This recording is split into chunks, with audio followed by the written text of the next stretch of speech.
We are live. Welcome to Wednesday night. Welcome to 2025. Happy New Year, everybody. Happy New Year, gentlemen. As always, I'm joined by my regular cohorts, Joe from On a Vinyl and Daryl from Northern Vinyl Guy. How you doing, gentlemen? Good, good. Good. And Excellent. you? I'm doing well. And our special guest this week, Richard S. How you doing, sir? Hi, y'all. Happy New Year. Did everybody have a good New Year, a good Christmas break? Was it everything you wanted it to be? Yeah, it was good. It was quiet for the most part. Got to go to one concert last Friday, which I'll talk about in a little bit because it was awesome. And but other than that, quiet. Birthday was quiet. Christmas Eve day, all that stuff was just nice. It was good. Family around, and that's what I was shooting for. That's what I got. So it was good. Good. Richard, what's going on in Colorado?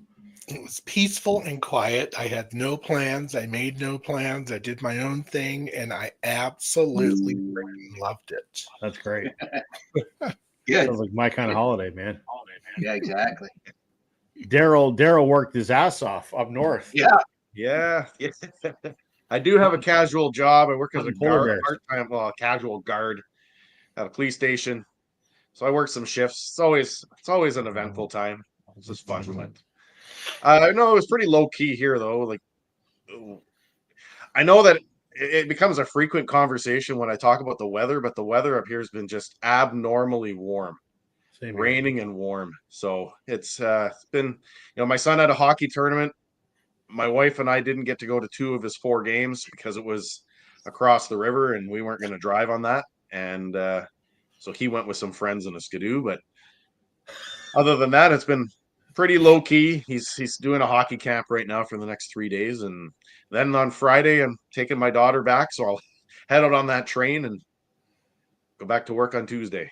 Nice. Speaking of traveling, this is going to sound weird to the close to Toronto and the Denver folk, maybe not so much Daryl, but we have a smaller airport here in Regina. We're not a small city, but we're a smaller city in the I've been to your airport, man. Yeah, well, there you go. Then it's like a terminal. It's all you can get from one end to the other fairly quickly. I was flying on a flight from Vancouver back to Toronto, but it was one that did the milk run. It went like Vancouver, Kelowna, Calgary, Regina, Winnipeg, Toronto.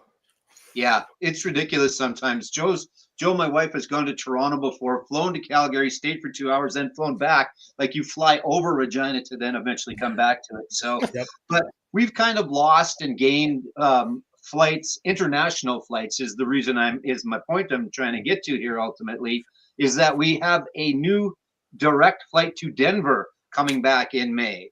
So I took a look at Red Rocks, and there's a few. My daughter was super excited because she's a Rainbow Kitten Surprise fan, and they're playing sometime in.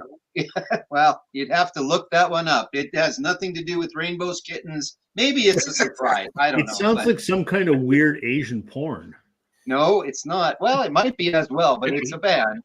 The problem is, I guess, is they're somewhat notorious for not showing up when they book gigs, or one of them shows up and the other 3 are drunk, or I don't know. She was somewhat happy about it and then not. But with that all said, I am going to try and find a Red Rocks show to come to in 2025 because I can get there direct now. Not that I couldn't get there before, and I can still get there indirectly as well, but that direct flight just makes it a little easier. Plus, they've got some deals because it's coming back. It's something that we lost, and we got back. So you may see me live one time this year, Richard. Hopefully.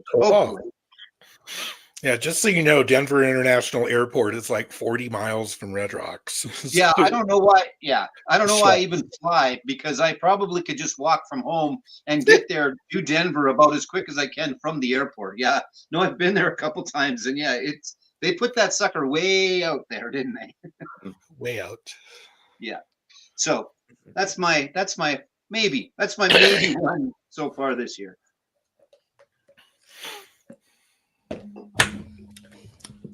And you, Rob, yours was good, quiet. Yeah, it was good. Well, my wife and son were sick, as you know, was saying to Daryl before you guys came on, before we went live. It seems like 9 out of 10 people you talk to right now are sick. Yeah, true. It's been like the cold and flu season, unlike any other. And Daryl and I were like, I think everyone's immune system's got a little bit of, a little weakened over the last few years, right? So everybody's getting colds and flus, and there's a lot of pneumonia going around right now.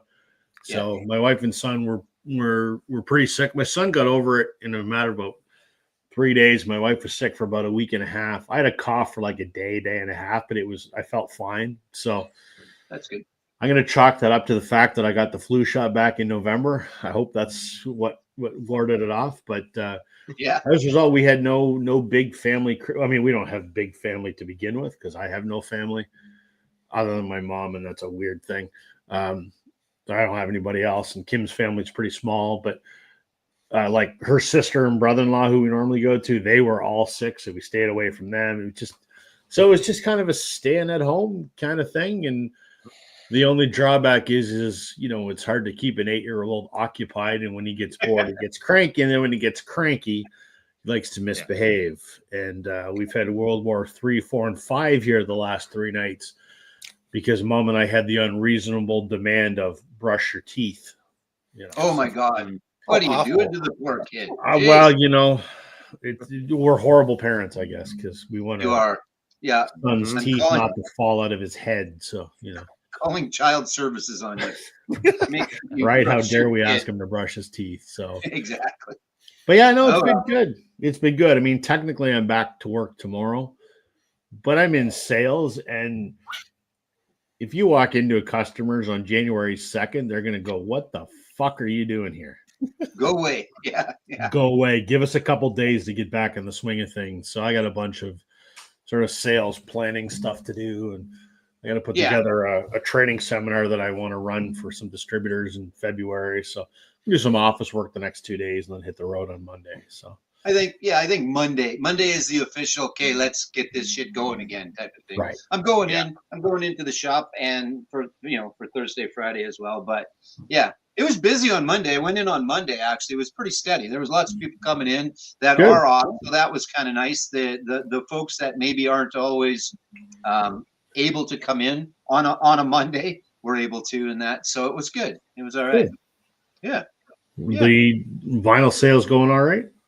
Yeah, definitely. It's been good. Still lots of views. There was a fair bit of a not a major surge, but there was a lot more new stuff that I assume maybe were gifts and that for Christmas and so on. So yeah, it's good. I'm happy with it still. It can always be busier, but we're getting new people. We've got lots of great regulars.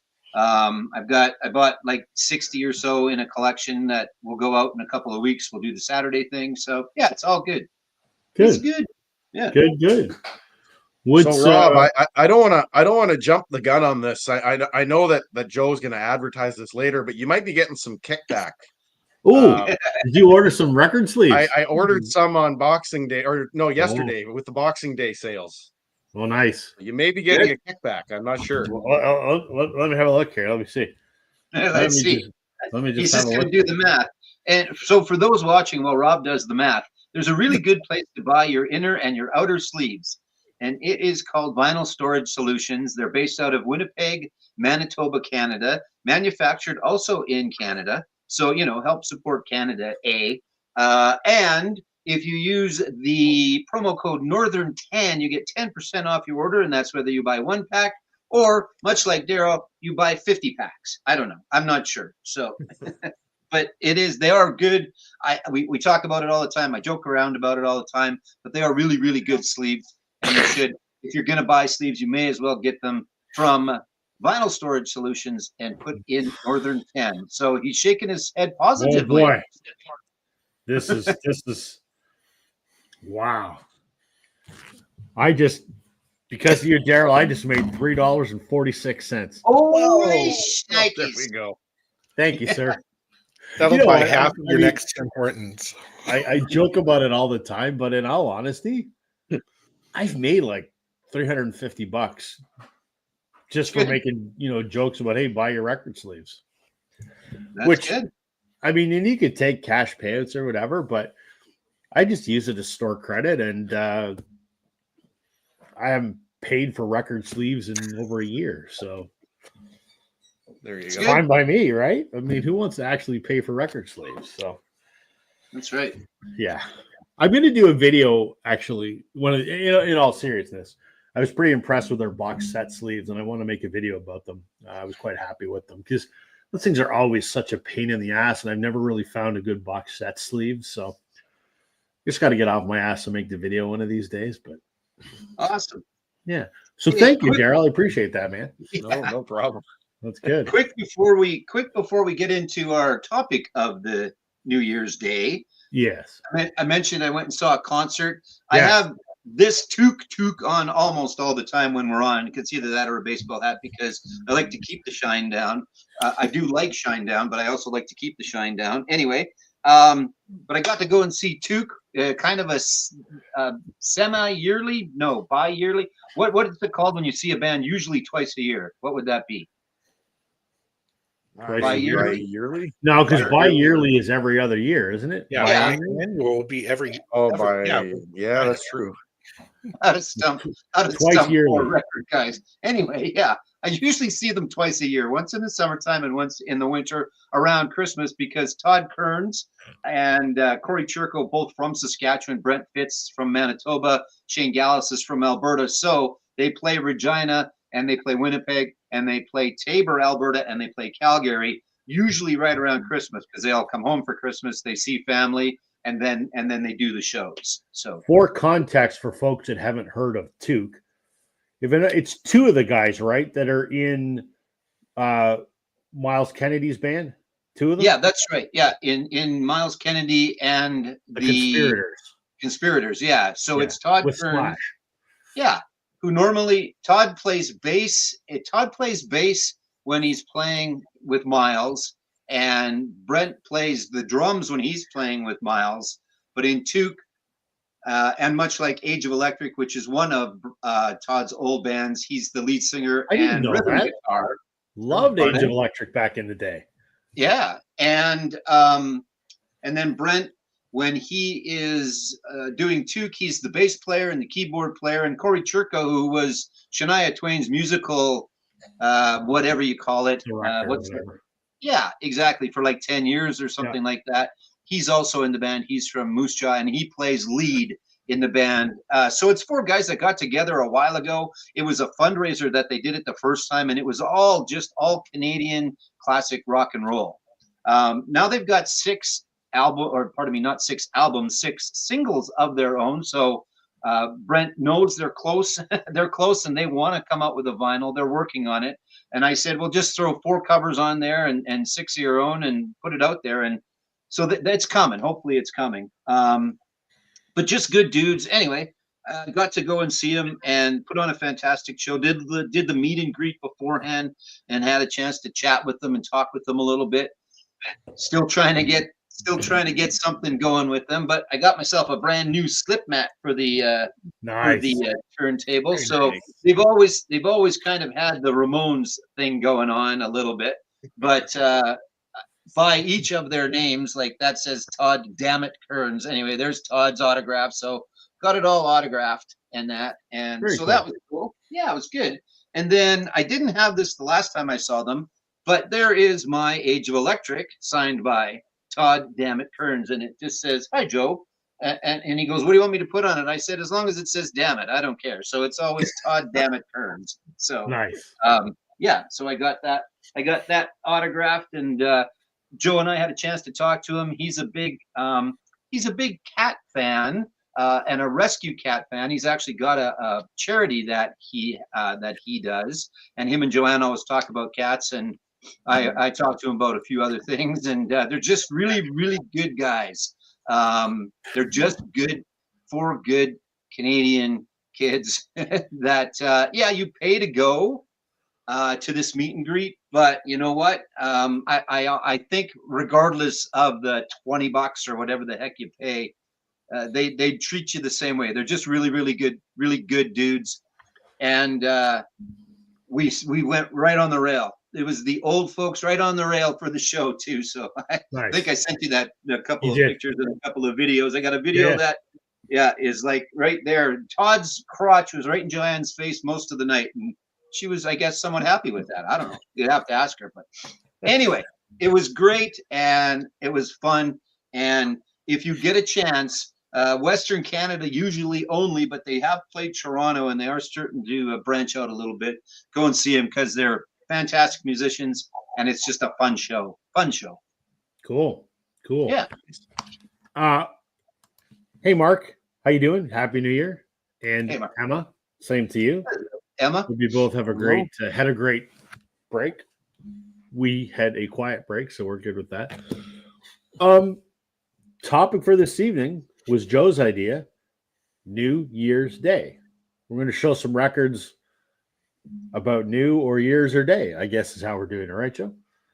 Whatever you like. It can be in the whatever gets you to New Year's or day.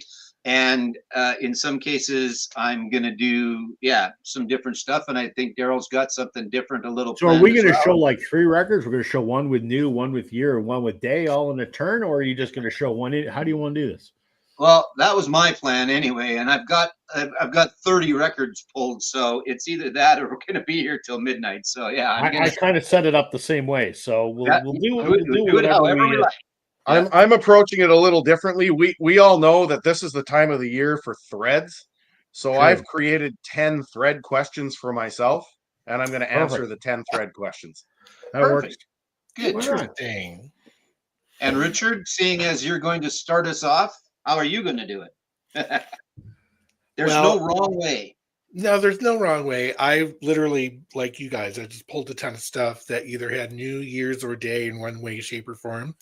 And just going to kind of run with it. So, all right. Perfect.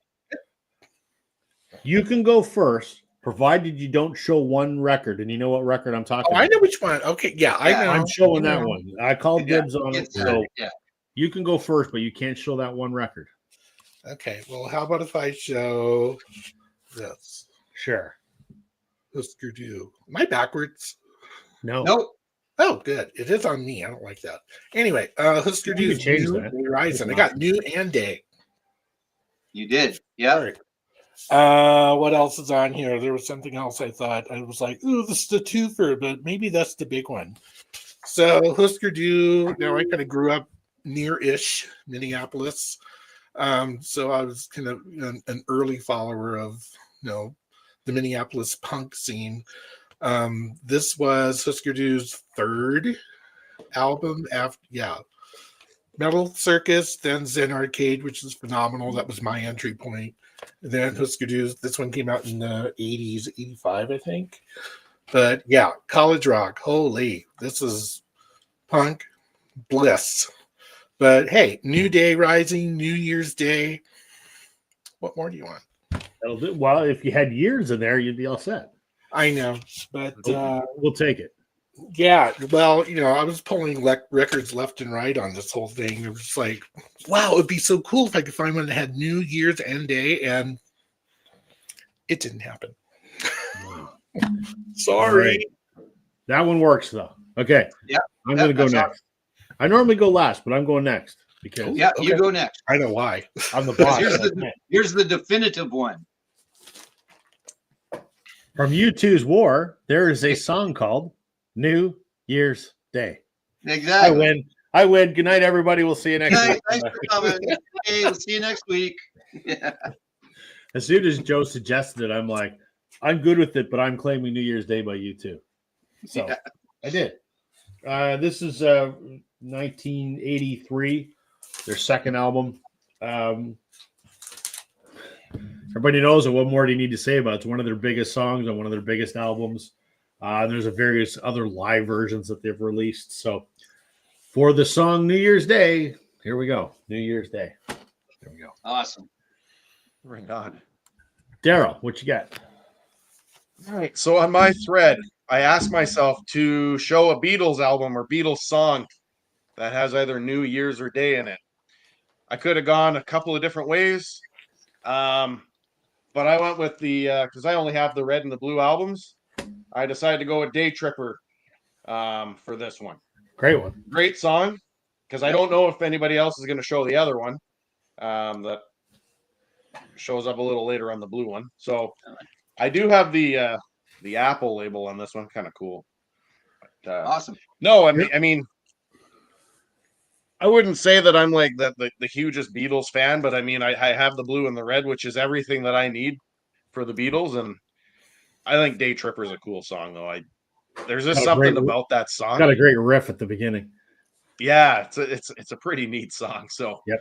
Yeah, no, that's the first. That actually was the first song that came to mind on this entire topic. When I thought about a song with New Year's or Day, other than U2, that was the first one that popped into mind. It's funny that you would show that version because I am a big Beatles fan. I have 150 Beatles records over there, and I do not have a first pressing of the red or the blue album. Now I have the 2014 reissue, and I have. Came out in 73. I have the 75 pressing on colored vinyl, but I don't have the original Apple pressing from 73 from North America or the UK. So I got to get that at some point in time. So, but a good pick, good song. Darren, I was going to say Merry Christmas, but Merry Christmas and Happy New Year. Hope you had a good one, man. And Mark is saying New Year's Day was the first thing that came to his mind, too. I think it probably first to everybody's mind.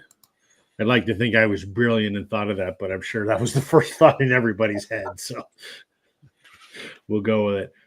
Joe, later on, right. What do you got first? Okay, I'll make this quick because I'm going to do a twofer. So much like Richard said, I went through and I tried to find a year's and a day all in one album.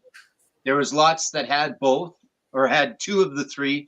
But the only one that I could find that had all three, and this is called Let's Clean Up the Ghetto. It's a compilation fundraiser album that a bunch of people did a while ago. Lou Rawls is on here.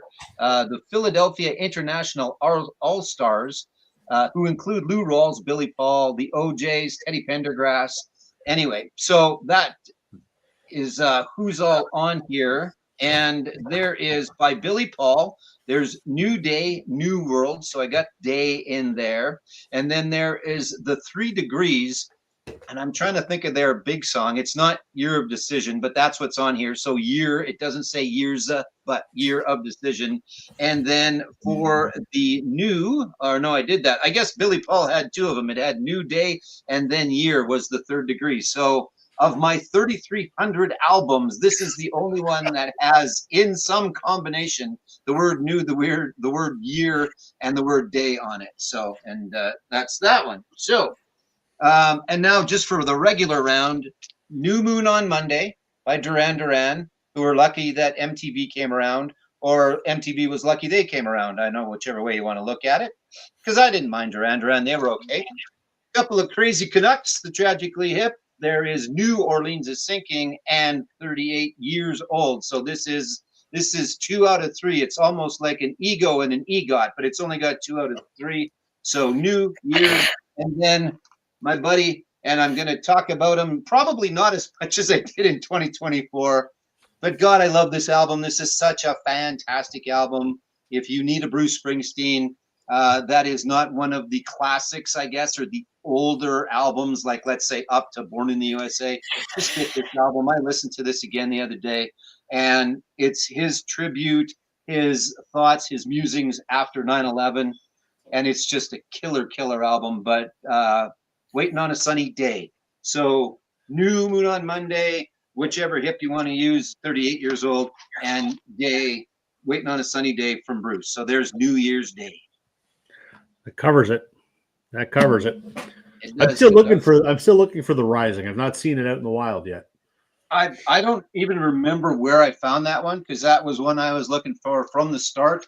And I think like yourself, I think like all of us, we like to find them in the wild for the most part, right? Sure. So, and I don't even know where I came across it, but as soon as I saw it, it was like, yep, I got to have that one. So. Yep. All right. Let's go around again. Richard. Well, not just the obvious choice, of course, but we also have Beautiful Day. Is Damn, that on? take that out of my pile. It is. Not on this album, though. I picked up the wrong one. You did. It's on all that you can't. It's on all that you can't leave behind. Whoosh. Throw that out. Try again. In excess. There you go. New sensation. I love this album. As much as I like Listen Like Thieves, I think I like Kick better. It has a lot more. The sax is much more upfront. The whole thing just romps, and where Listen Like Thieves was kind of anthemic and big and huge. This is huger, but with a little jazzy, soul R&B kind of kick to it. It's called Kick. Huh? Who knew? But yeah, new sensations on here. Let's see if there's any others. No. No. So that's a 1 for. That's okay. Yeah, the sax solo on Never Tear Us Apart is just unbelievable. So like you can just pull that out of that song, and that would be enough. I mean, it's a great song as well, but the sax on that is fantastic. So great choice. Thank you. You're welcome. Okay. I'm gonna do 3. I'm gonna do one for each word. And we're gonna do this all female. How about that? All right. Off of this great album, 1989, Taylor Swift, New Romantics, which is actually one of my favorite Taylor songs. Love it. So that's new. And then we go to my fantasy wife, Susanna Hoffs from the Bengals. This is their 3rd album called Everything. And there's a song on here called Glitter Years, which is interesting because, the chorus has a lyric, something to the effect of about surviving the glitter years. And, the 80s were kind of glittery and, cheesy and whatever. And they didn't really survive the glitter years because the band broke up after this album and didn't reunite for almost 20 years. So, but anyway, Glitter Years by the Bengals. And then for Day, we're going to go with Grace Potter's album Daylight, which sucks. But it's actually not bad. It was nominated for a Grammy, but I'm very biased because I hate that she broke up her band, Grace Potter and the Nocturnals. They were awesome, but she's not nearly as good. This was her first solo album, and it pales in comparison to anything she did with the Nocturnals. So we have New Year's Day. There we go. awesome. Let me just check a couple comments here. Let's see here. Darren saying, I just bought Spyro whatever access all areas. I don't even know who that is. And Philip Bailey's Chinese Wall, absolutely incredible sounding albums and cheap. There you go. You guys know those records? I know of Spyro Gyra, and I have some, I think, but to tell you specifically which albums I have, because they put out a few, I don't know. The Philip Bailey I don't have here, but I have at the store. I listened to it a little while ago. I just didn't keep that one for myself. It's at the shop. So. And since Darren asked, I love Susanna Hoffs very, very much as well. And Susanna Hoffs just put out a new record last week. It's called The Lost Record. And this is not what she looks like today. This is her in 1999. But this is called The Lost Record. It's an album she recorded in 1999 and then never released until last week. Wow. Cool. It's awesome. Oh, Nice. Good. voice of an angel, that woman. Good Lord. Daryl, what you got? I need a minute to regain my composure after talking about Susanna. Yeah, you can't talk about Susanna twice, 2 different albums, and then not have to sit for a minute or so. I better just turn my camera off for a minute. All right. So my next thread question was, show some 45s that have neither New Year's or Day in them.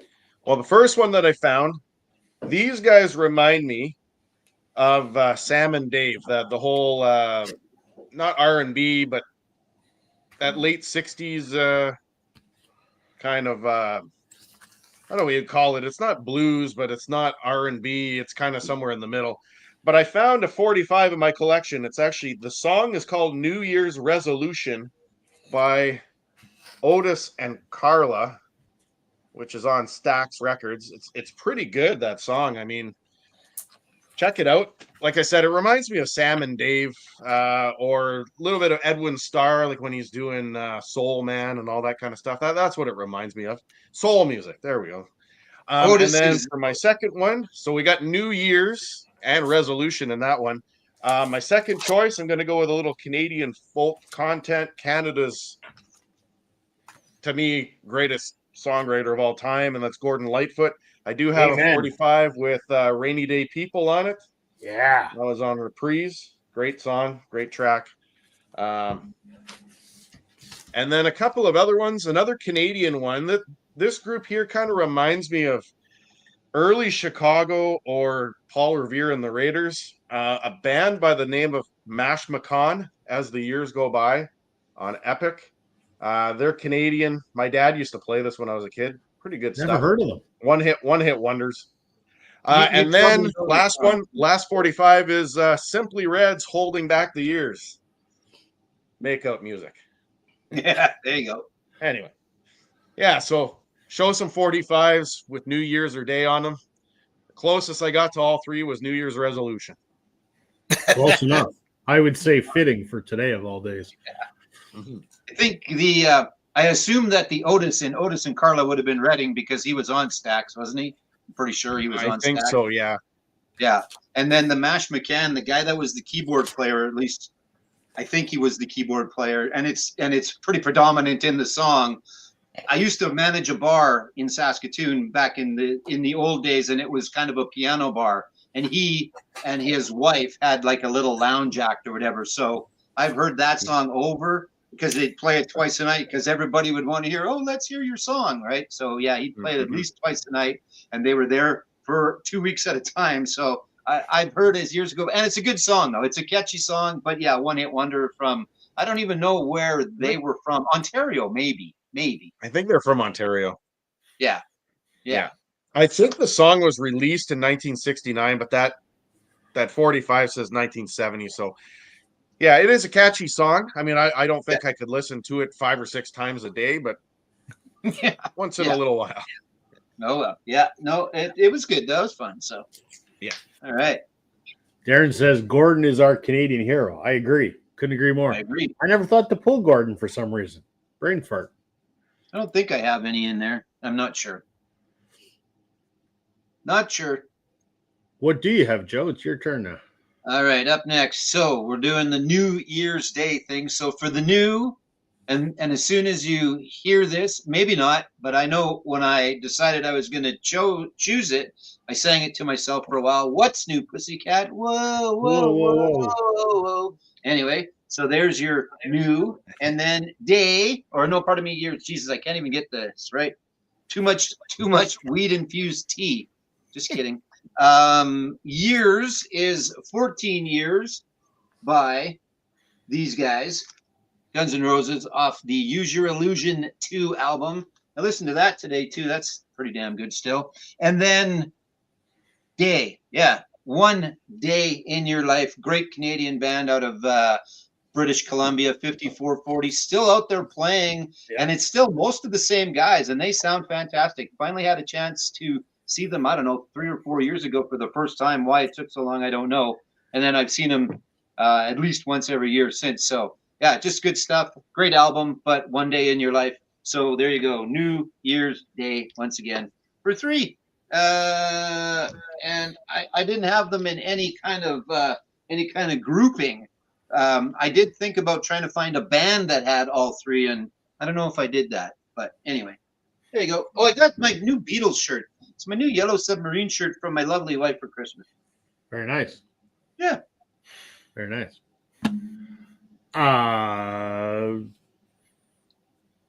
Richard, you're up.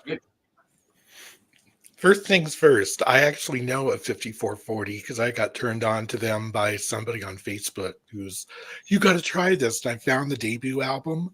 Love it. Yeah, good. So good. Really, really good. I Is mean, that the green one? Yeah, the green Yeah. one. Yeah, it's Yeah. fantastic. This one too. You won't go wrong with this one, Richard. If you like that one, you'd like this one Yeah, too. One Day in Your Life, One Gun. Casual Viewing's pretty damn good too. Yeah, 5440 is just good in general. I think if you find some, pick it up for sure. I think Yeah, I have that one on CD. I might.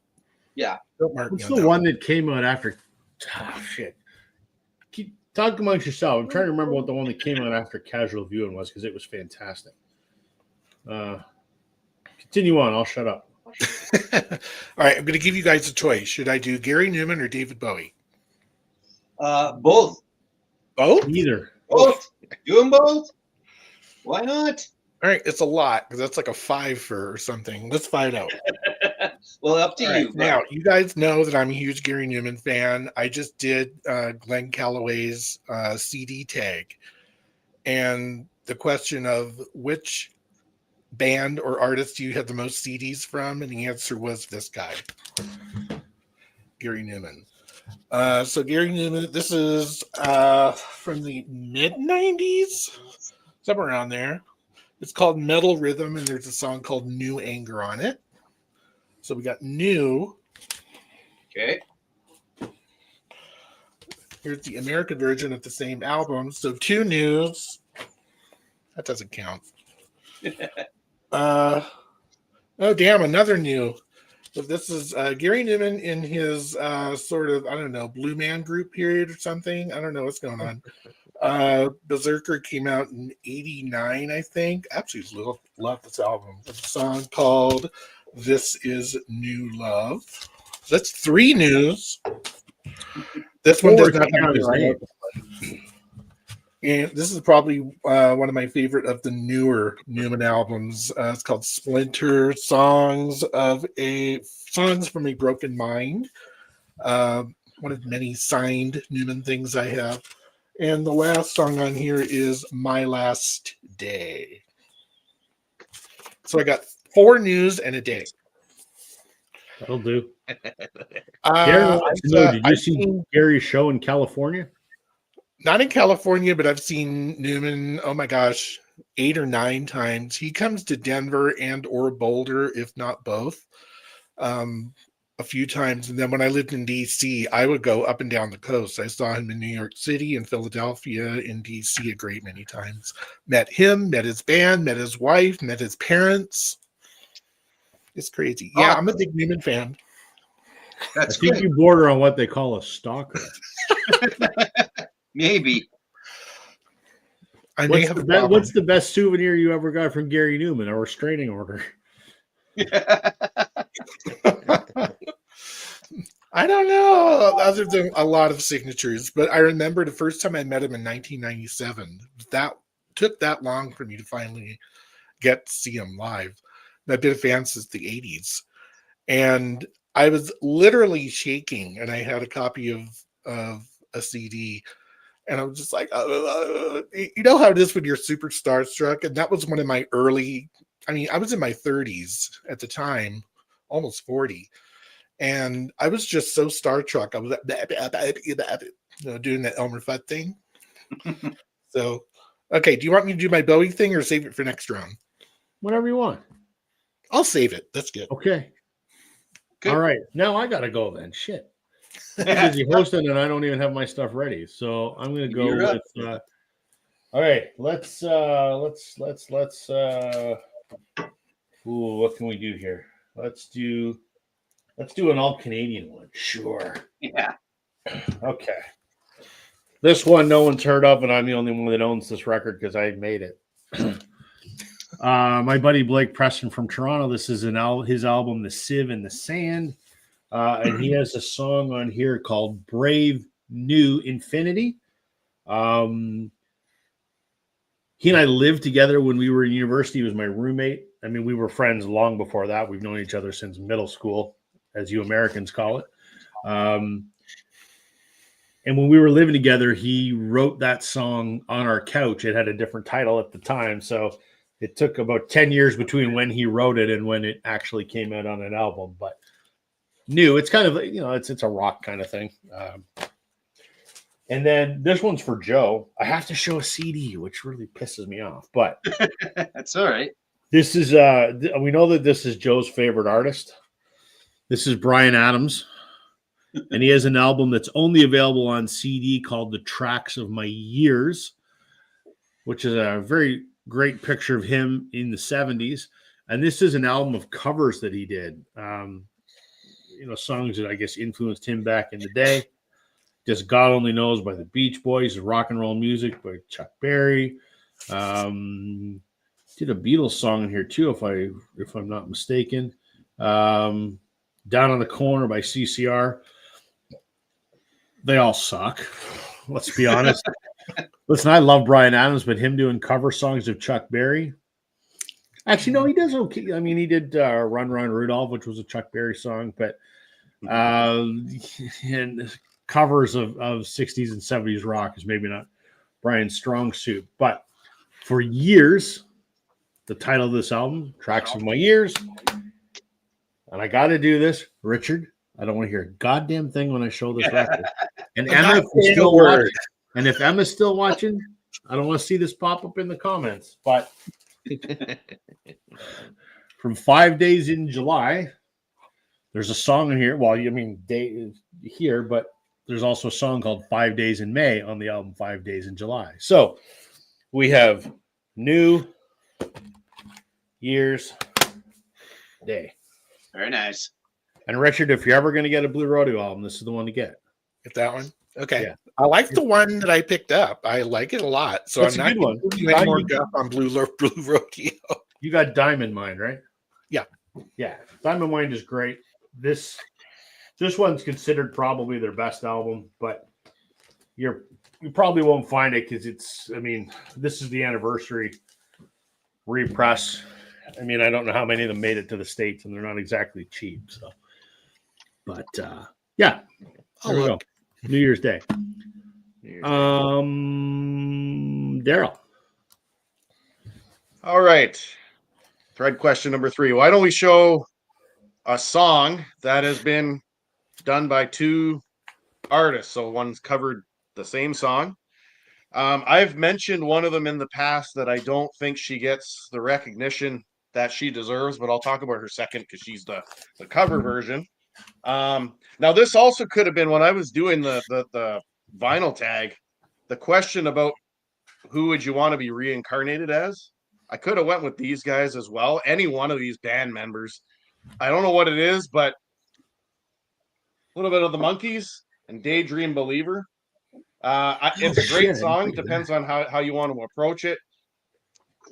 I don't know if I would have went with Davy Jones or Mr. Naismith, if I would have been reincarnated as one, but it would have just been cool to kind of get to know those guys as a group and mingle with them. But the artist that I don't think gets enough recognition, even in Canada in particular, and Rob, we've talked about this. You agree with me on this. Anne Murray does a cover of Daydream Believer. I don't know if it's the greatest cover of all, but I don't think Anne Murray gets the recognition she deserves at all. But Daydream Believer is a cool song. Don't have anything to go with years or new on this one, but I thought that would be a fitting twofer on that one.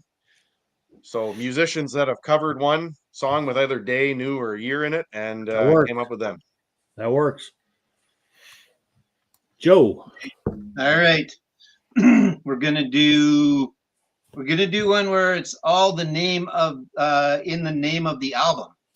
Although this one's cheating because it's just a 12-inch, so it's Brand New Lover from Dead or Alive, the other song, but a good song, very similar to You Spin Me Around. So New, Still Crazy, my theme song, Still Crazy after all these years from Paul Simon, so years in there. And then also in the title of the album, and it is a soundtrack written by my buddy Bruce Springsteen. I'm going to try and bring Bruce up in every threesome. Wait a minute, that's not it. Please. That doesn't sound right, Joe. No, I know it doesn't sound right, but it is written by. So it's written by one of my favorite artists ever. It's also written by one of my other favorite artists ever and performed by, and my crush, or one of them. And it's written by a damn cool Canadian as well, or performed by. He didn't write any of it. They played the music. But anyway, Light of Day from the soundtrack, The Light of Day, and Day. So, new, still crazy after all these years, and Day. All in the album title, if you count the 12 of them. Yeah. That works. That works. Darren's pointing out that Anne Murray is our female Canadian hero. I don't know if I go that far, but she's all right. She's good. Speaking of Canadian females, did anybody see Alanis Morissette perform Oh my last God, night? she's awesome. And she was hot too. Oh, do you think? You know, it's funny. The wife and I were just talking about that before I came downstairs to get this live stream set up. And she goes, "Did you see Alanis on New Year's?" I go, "No." And she showed it to me. And I said, "Isn't that funny? You look at her, who was big in the 90s, and how she presents herself and how she sounds today, versus Shania Twain, who was big in the 90s, and how she presents herself and sounds today. Night and day difference. Shania is a fucking joke at this point in time. You're not 20 anymore. Act like you're 60. Alanis acts like she's 60, but she still looks fucking fantastic and sounds amazing. There's two people who, big at the same time, both went a different way, and one of them still has integrity as a musician, as far as I'm concerned, and one of them's a circus act. Just my grumpy old man opinion, but That's all right. You're allowed to be a grumpy old man, Rob. It's okay. thanks. It's my birthday next week. I'm going to be officially old. There you Happy go. birthday early. What's Darren saying here? Alanis had an amazing album, but I really love her songwriting. Yeah, she's great. Alanis has had a lot of really good albums. I have Yeah. to definitely agree. Yeah. So again, for those in the larger cities where things actually happen and come to, I was watching Pop Culture Jeopardy last night, and one of the categories was Rock Broadway. So they were all rock musicals. Have either of you who are closer to a place where stuff like that comes seen Jagged Little Pill, which is all Alanis music? I haven't seen that. I haven't seen the Green Day's American Idiot. The only one that's been around kind of, well, I saw Jersey Boys in New York, but then I saw Rock of Ages, the kind of the fun one. That was, and it was fun, but Where did you see Rock of Ages? I saw it here, and then I saw it in Vegas as well once. So the Canadian production of the Canadian production of Rock of Ages, the guy that is the drummer for the house band, yeah, is my buddy's drummer. Oh wow! Oh really? Well, there you go. Yeah. Who was also, you remember that 80s hair metal band Haywire? Oh yeah. Yeah. From Bad out of Boys. PEI? Yeah. Well, Yeah. he's the drummer from Haywire. Oh well, there you go. Yeah. Excellent. Sean. Yeah, I know him well. It was a fun show. I'd like to go see more. I loved Rock of Ages. I saw it in Toronto. It was fantastic. We saw Jersey Boys in Toronto. Yeah. Yeah. Awesome. Loved it. I'd like to see the one based off of Steinman and Meatloaf's stuff. That would be a good one, I would think. I'd like to see American Idiot at some point. Yeah, me too. There's some really good ones out there. So, but Yeah. anyway, sorry, tangent, squirreled it a little bit there. Anyway, It's all good. Yeah. Let's see here. What else? You're on the 10th, Darren. I'm on the 9th. How about that? Look at that. His favorite Alanis song is Thank You. Stephen Wilson covered it. It's a great song. Yeah. I know nothing about Stephen Wilson. I hear him talked about all the time. Don't know anything about him. Don't know anything by him. Don't really care. I'm sure I might at some point in time, but right now couldn't give two shits. Not that I'm being snobby. I got too much bloody music to listen to begin with. So maybe once I finish going down my Springsteen rabbit hole and get that fully digested, maybe I'll see what the Stephen Wilson thing's about. But that's what it is. Are we back to the top again? I think we are. we are. So, Yeah. All right. Show us some Bowie or whatever you want to show us, Richard. I could do Bowie. You do whatever you want. It's nothing amazing, but anyway, I just rediscovered Low this was probably ranked for me as one of my least favorite Bowie albums for the longest time. Something about playing it the other day, it clicked, and I went, wow, this is really freaking good. So, good figure. Song on here is A New Career in a New Town. So I got 2 news. Let's start. The other Bowie is the very wimpy cover art album, The Next Day. Man, I love that. Actually, this is the Bowie that got me into later Bowie. I didn't have this until after he passed because I was always like, yeah. I liked stuff like Scary Monsters and even Earthling I liked. And then I was like, oh, yeah, well, I'll pick it up. This is a really, really, really good album. Trying to figure out if there's any other songs on here that fit the... Oh, Valentine's Day is a song on here. So I got 2 days and 2 news. No years. Sorry. Oh, that's all right. There are no rules. We are just ruleless around this joint. Good. Lawless. Absolutely. Lawless. Anarchy. Lucy Lawless. That's right. Okay. I'm up. I don't know if I get anything here thematic, so this might just be whatever. So let's go with this. For the word new, go with this great album by the Sadies called New Seasons. This is their album 2007. The Sadies, I mean, I talk about them all the time. They're a Toronto band. They're fantastic.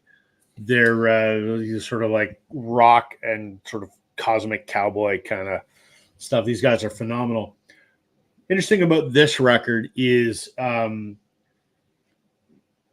was an earlier Canadian band called the Good Brothers. Have you heard of them, Joe and Daryl? You know those guys? Yep. Well, the Good Brothers are the father and the uncle of Dallas and Travis Good from the Sadies. Oh, okay. Go. I think Bruce is their dad, I believe, and I forget what the uncle's name is. So what's interesting about this is the entire Good family is on this record. Margaret, Bruce, Brian, and Larry are all on this record along with the Sadies. It's a fantastic Sadies record. Yeah, love it. So that's new. And for New Year's, if I can get the sleeve off of here. I've shown this before. This is a fantastic record. If you don't know it, you should. This is Billie Joe Armstrong and Norah Jones. It's called Foreverly. It's them covering the Everly Brothers' first album, which was called Songs Our Father Taught Us, something to that effect. And there's a song on here called Oh So Many Years that leads off side 2. This is really, really, really, really, really good.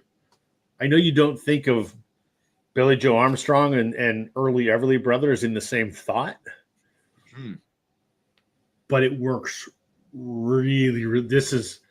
I can't rave about how good this album is. You put out of your mind that it's Billie Joe Armstrong because it's phenomenal. So if you find this anywhere, don't think about it. Just buy it. It's really friggin' fantastic. This came out no date on here. This had to 15 years ago, maybe. Yeah, it's a while now. Yeah. Plus, you can't go wrong with Norah Jones either. Right? Of course not. I mean, that goes without saying. It's a great pairing. Yeah. Yeah. And then for Day, I got to show Joe's favorite artist again, Brian. Brian Adams. This is his 2015 record Get Up, which isn't bad. And there's a song on here called Brand New Day. So this actually has new and day on it. So, yeah. So we get New Year's Day. Excellent. There you go. Let's see here.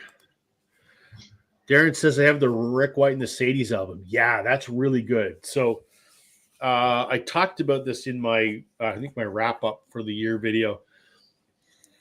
Rick White is a rock musician, I guess, from out east, who had done work with the Sadies before. And the Sadies have been touring as a 3-piece for the last year because one of the brothers died unexpectedly. So Rick White joined forces with him and they put out a new album called Rick White and the Sadies, and it is phenomenal. So it's got all of the jangly guitars that the Sadies are known for, and Rick White putting kind of a rock edge on it, and it's so freaking good. And if you don't know this, Darren, there's a Rick White and the Sadies live record that is out now. You can get it off the Sadies website. I just ordered it. So you might want to check it out, because as awesome as a studio album is, I can only imagine the Sadies is one of those bands that is better live than they are in the studio. So check that out, Darren. It's on their website. So. Awesome. Daryl. Some pause. All right. So this one's kind of one of these might be a little bit of a cheat, but hey, there are no rules. Thing. Break the rules. So this category on my thread is name a song or songs that have the actual year in the title. And so one of them actually has the word year in it plus a year, and the other one's just a straight up year. So I've mentioned this album in the past that this was my mother's favorite song. It is my mother's favorite song ever. We're still 500 years away from this. Yeah. But it's Exordium and Terminus in the year 2525, Zager and Evans, which I think is a fantastic album. There's a song actually on side 1 on the very end. It's called Fred, which was their other minor hit. It's actually kind of, when you listen to it, it's disturbing. It's for the 1960s, absolutely disturbing. It's basically about the raising of a child that becomes a killer. Oh shit! Could even call it a serial killer, but the song's called Fred. That's them on the back, in typical 1960s fashion. But it'll be interesting to see 500 years from now, we're not going to be alive, but what the world will be like then. But man will still be alive, though. Are you sure about that? And then my second one is I normally don't show 12-inch singles. I don't have 12-inch singles very much in my collection. One of these days, though, I mean, I have this album on CD. I do not have it on vinyl. I think, Rob, you do, though. And it's from the Melancholy and Infinite Sadness Smashing Pumpkins, but I do have 1979. Woo! Which not only is this a cool song, it's the year of my birth. And there's 4 different mixes on this, side 1 and 2. So I went with the year 1979 on that one. This one goes, when I was in high school, that was Melancholy and the Infinite Sadness was probably one of my top 3, I guess we would call. I don't like calling Smashing Pumpkins grunge. No. But alt rock. I mean, if we're gonna place them in that rock category of the 90s, I know some people place them in the grunge. It's not grunge, but back when all those bands were coming out, that they were.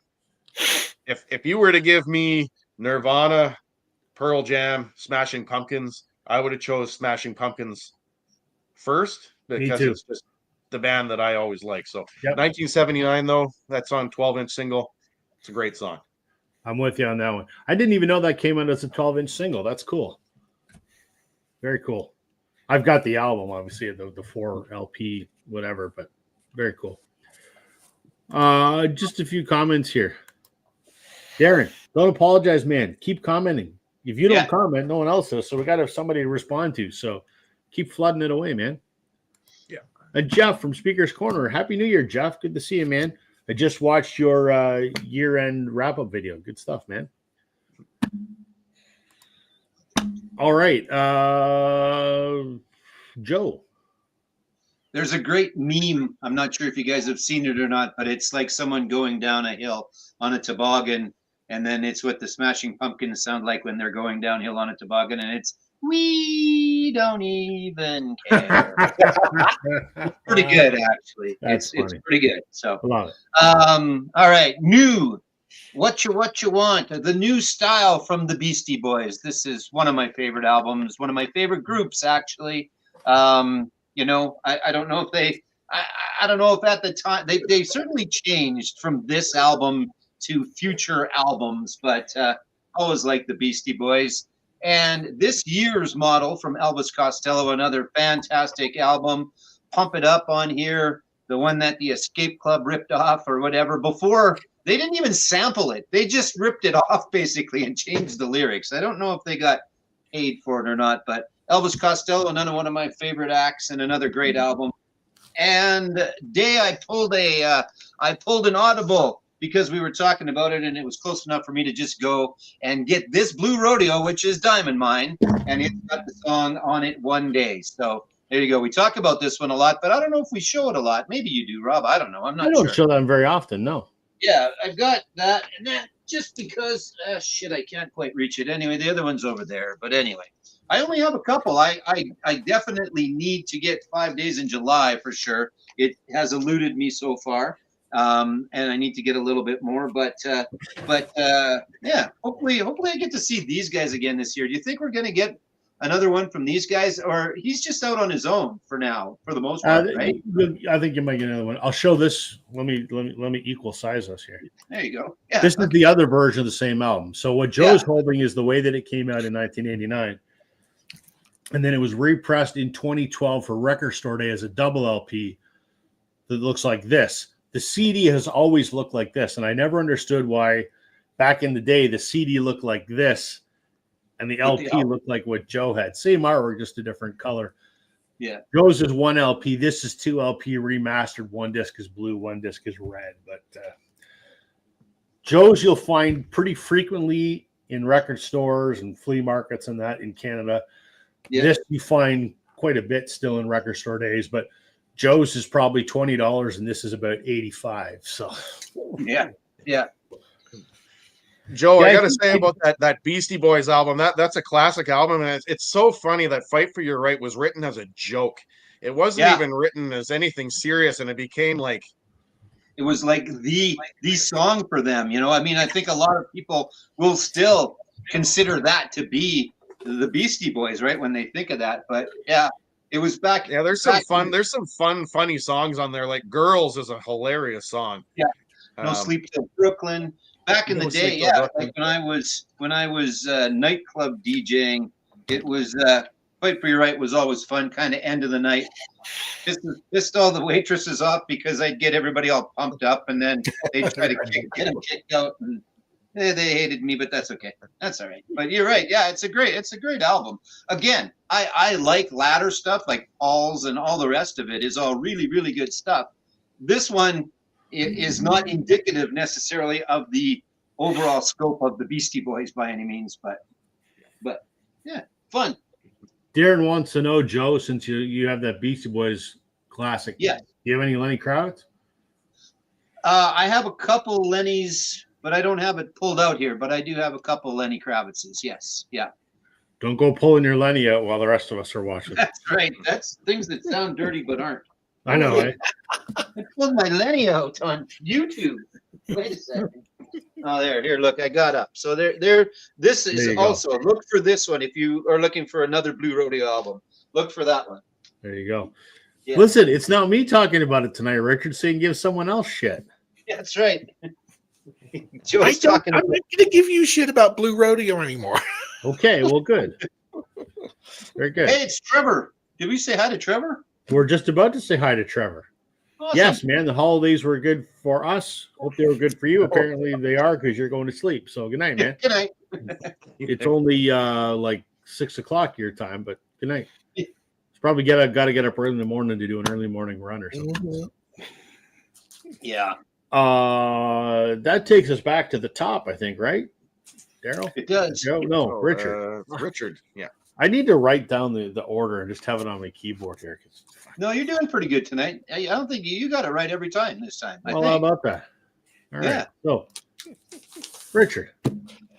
I'm up. Okay. So, band that I mentioned on my best of 2024 actually made my number one album for the year by a British band called Feeder.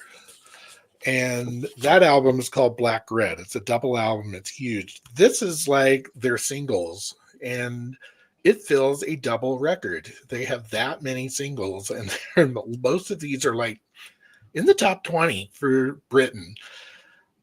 Feeder released 2 albums in the States. I have busted my ass to get Feeder albums as they come out. So one of their singles is on the second side, is Just a Day, which fits our bill. And I think there's another day song. Oh, yep, 7 Days in the Sun is on the side 4.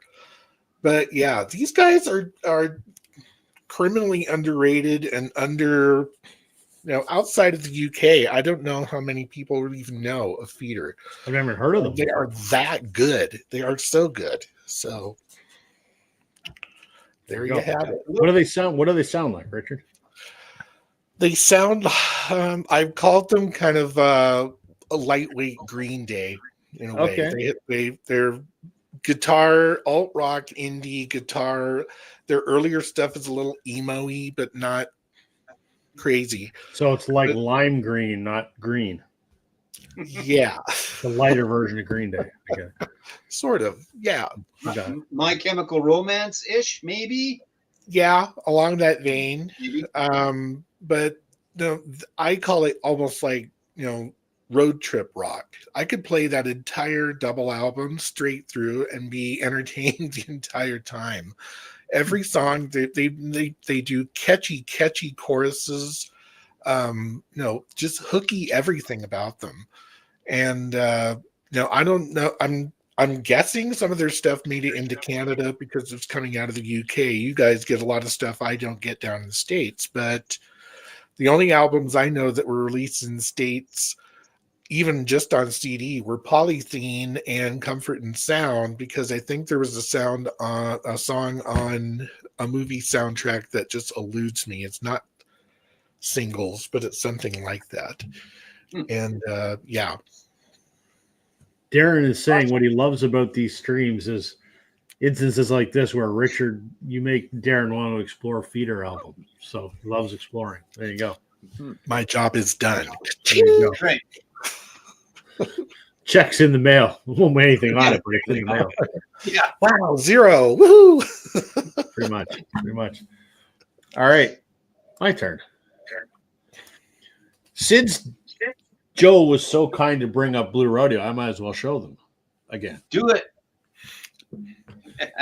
This is all going to start with the letter B this round. So here we go. I know none of you have this on vinyl because it's not a very good album. Blue Rodeo's In Our Nature, which came out in 2013. The lead single off of here was called New Morning Sun, which actually isn't bad. It's a Jim Cuddy song. And it's first time I described it as, very formulaic Jim Cuddy songwriting. Like, he writes some really great stuff, and he also writes some sort of cookie cutter stuff that sounds like a lot of other Jim Cuddy songs, and this is one of them. That doesn't make it a bad song. There's some great songs in here, but kind of as a whole, I find this album a bit of a snooze. But yeah, so New Morning Sun is the first one I'm going to show. Can I ask a question? Yes. Because I'm not familiar with it. Was that was it just fulfilling a contract kind of an album, or Nope. they just didn't meet their own stand or meet your standards Well, of them? That's a thing I ponder a lot because they are my favorite band, and I know their music more than I know anything musically. And I sort of think of their career sort of in 3 sort of phases. There's the sort of the first 15 years from the beginning up to Palace of Gold, which is the best. It's got all the good stuff in it. It's got Outskirts and Diamond Mine and Lost Together in 5 days, and those albums are amazing. And then you got the second 15 years, which is, like The Things We Left Behind and Are You Ready? And they're okay. And then there's the last 15 years, which is stuff like In Our Nature and Many a Mile. And it just, to me, they're not, none of them are bad songs, but when you compare it to what they wrote in their prime, it just somehow feels to me like they've kind of run out of ideas from a songwriting perspective. As a live band, they've never been better than they are now. They are amazing live, but you know, the album 1,000 Arms, which was the album before the one that's out now, that was a really good record. But the rest of the albums in the last, since 2010, I find are just kind of, it's not a contractual thing. I think their contract is fairly open-ended at this point in time. If they want to put out another album, Warner will release it. But yeah, I just think they just sort of run out of gas in terms of new ideas. So yeah, okay. Because every once in a while it's like, hey, we've got to do this, so we'll just do one. And sometimes that's where you get the songs that maybe didn't make other stuff. It was like, hey, we're just going to fulfill this contract. But it's tough. No. We've talked about it before, man. There's not many bands that can come out with a solid album 30 years past the date. Well, they just right? posted on their social media today that it is their 40th anniversary. They've been together for 40 years as a band, at like 18 albums. But I don't think it's a contractual thing, because I saw an interview just recently with Greg Keeler. Him and Jim were on Q with Tom Power. And they were talking about Many a Mile, which was their album that they put out during the pandemic. And what a lot of folks don't know is Blue Rodeo almost broke up before the pandemic, about 2016. Greg actually called Jim and said, I'm done. I know some of the behind the scenes, but I'm not going to share what I know, because I've been asked, the stories that I've heard from Bob, I've been asked to just, they're your stories. Yeah, that's fair. Well, they're his, and he's just like, they're not for public consumption. But based on what Jim and Greg said on that Tom Power interview, they sort of convinced Greg to kind of stay and just, play a few shows a year, which is what they did. And then one day out of the blue, Greg had finished his solo album called Share the Love, which I've got. And the people were in lockdown in the pandemic, so he had his little bubble, and him and Jim Boskill, who's the pedal steel player now for Blue Rodeo, they were farting around in Jim Boskill's studio. And Greg came up with an idea for a song, and he called Jim up and goes, we're going to do another record. And Jim goes, okay. And Jim was in the middle of his current solo record. He shelved his solo record and started writing this. So I sort of get the impression that it's not a contractual thing. I think any obligations that they've had with Warner are long since fulfilled. And I get the impression that they've sort of reached the stage in their career that if they want to put something out, Warner goes, sure, we'll put it out. Okay, that's fair. Cool. A long-winded explanation of that. No, so, that's good. That's good. I mean, like, it sounds good, but when you compare this to something like Lost Together, you go, Yeah. Yeah. So new. That was a long digression. Sorry, guys.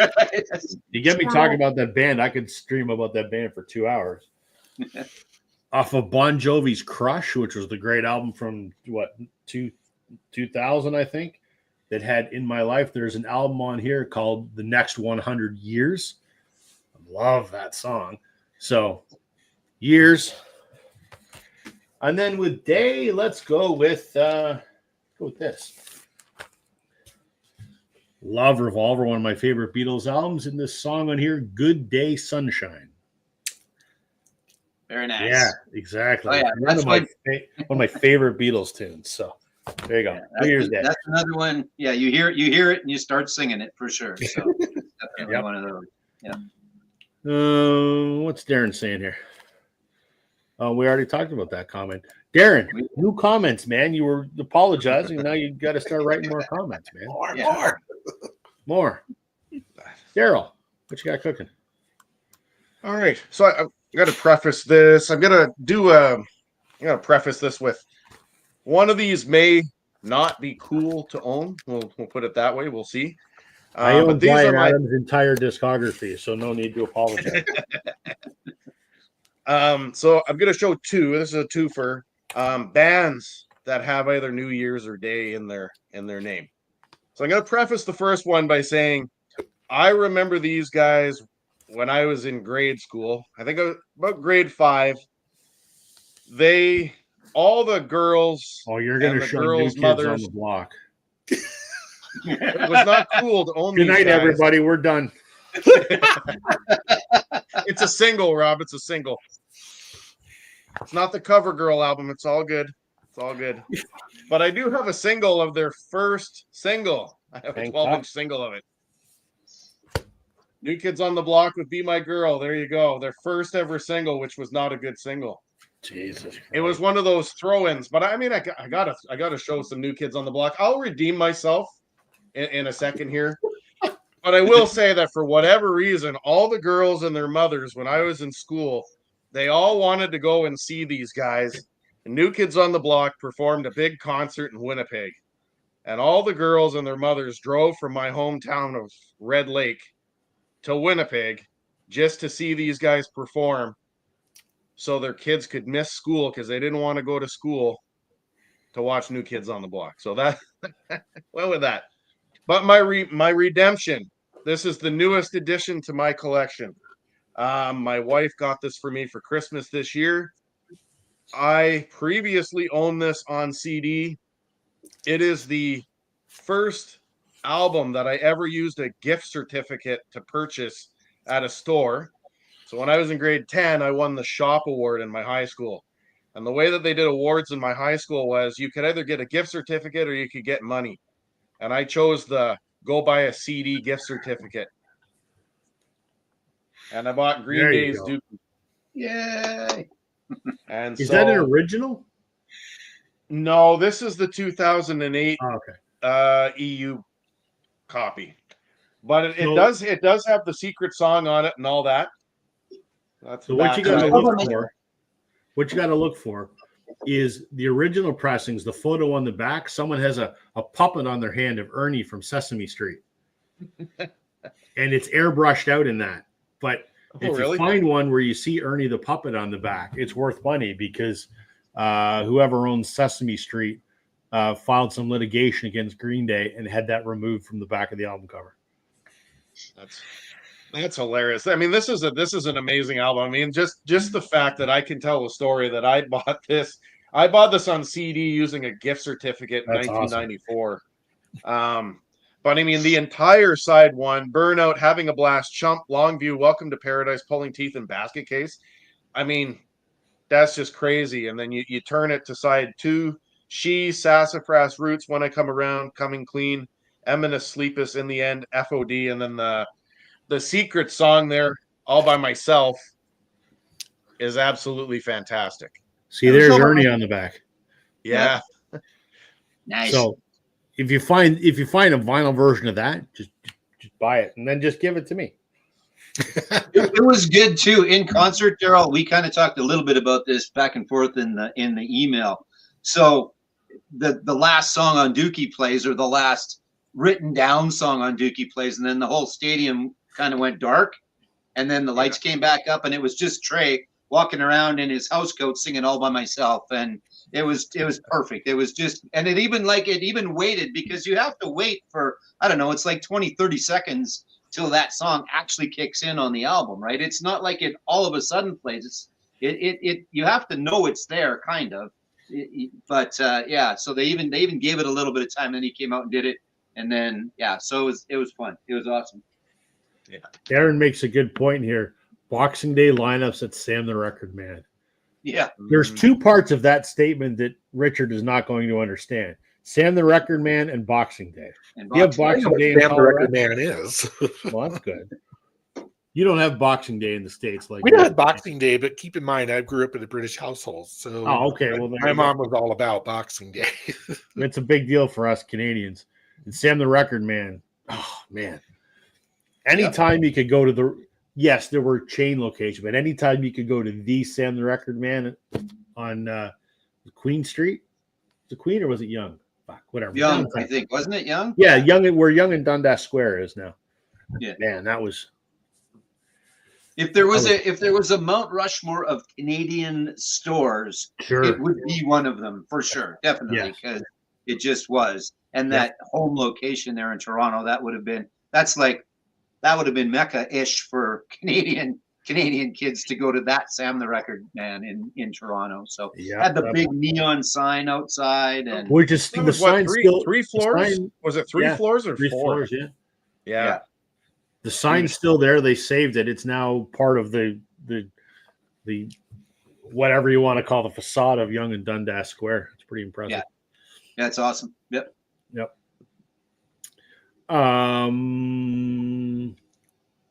Whose turn is it now? I've completely lost where the hell we are.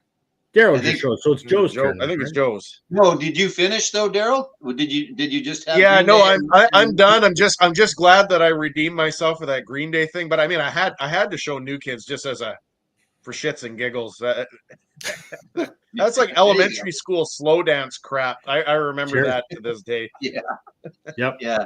And I was DJing in the bars already when that song came out. So let's not mention that it's elementary school songs for you guys. Okay. I was a grade 6, so I remember. Yeah. Anyway. Daryl's like, fuck you. To that note, it's your turn now, or Joe. Fuck. It is. All right. So New Year's Day, we're going to go with The Godfather and Papa's Got a Brand New Bag. This is such a great album. All of his stuff is good. I think, he's definitely one of those artists. I believe that if you get into his stuff, it's not that it's all the same, but it's all the same and it's all good. So I think he's one of those where if you like him, you like him. And then this is Golden Years on Station to Station. So David has come up a couple of times and he might have been an artist that you might have been able to have pulled off New Year's Day, possibly. Have to think about that. But anyway, Golden Years. And then just because I can never show enough Joan Jett, although it's Cherry on the cover, it's the Runaways. And it is, what is the song on here? It's Is It Day or Night? This is the one with Cherry Bomb on it. This is the one that started it all back in the day. And Lita Ford, obviously, in the Runaways. And although we're all older men now, when this was taken, I was the same age as them. So it's somewhat age appropriate. But there's a rock band right there, Oh, yeah. That's all you need. That's all you need right there. So they did a movie. Did you guys watch the doc? And that wasn't a documentary. They did a movie with Kristen, Twilight Girl, and Dakota Fanning, Kristen Stewart. Yeah. Yeah.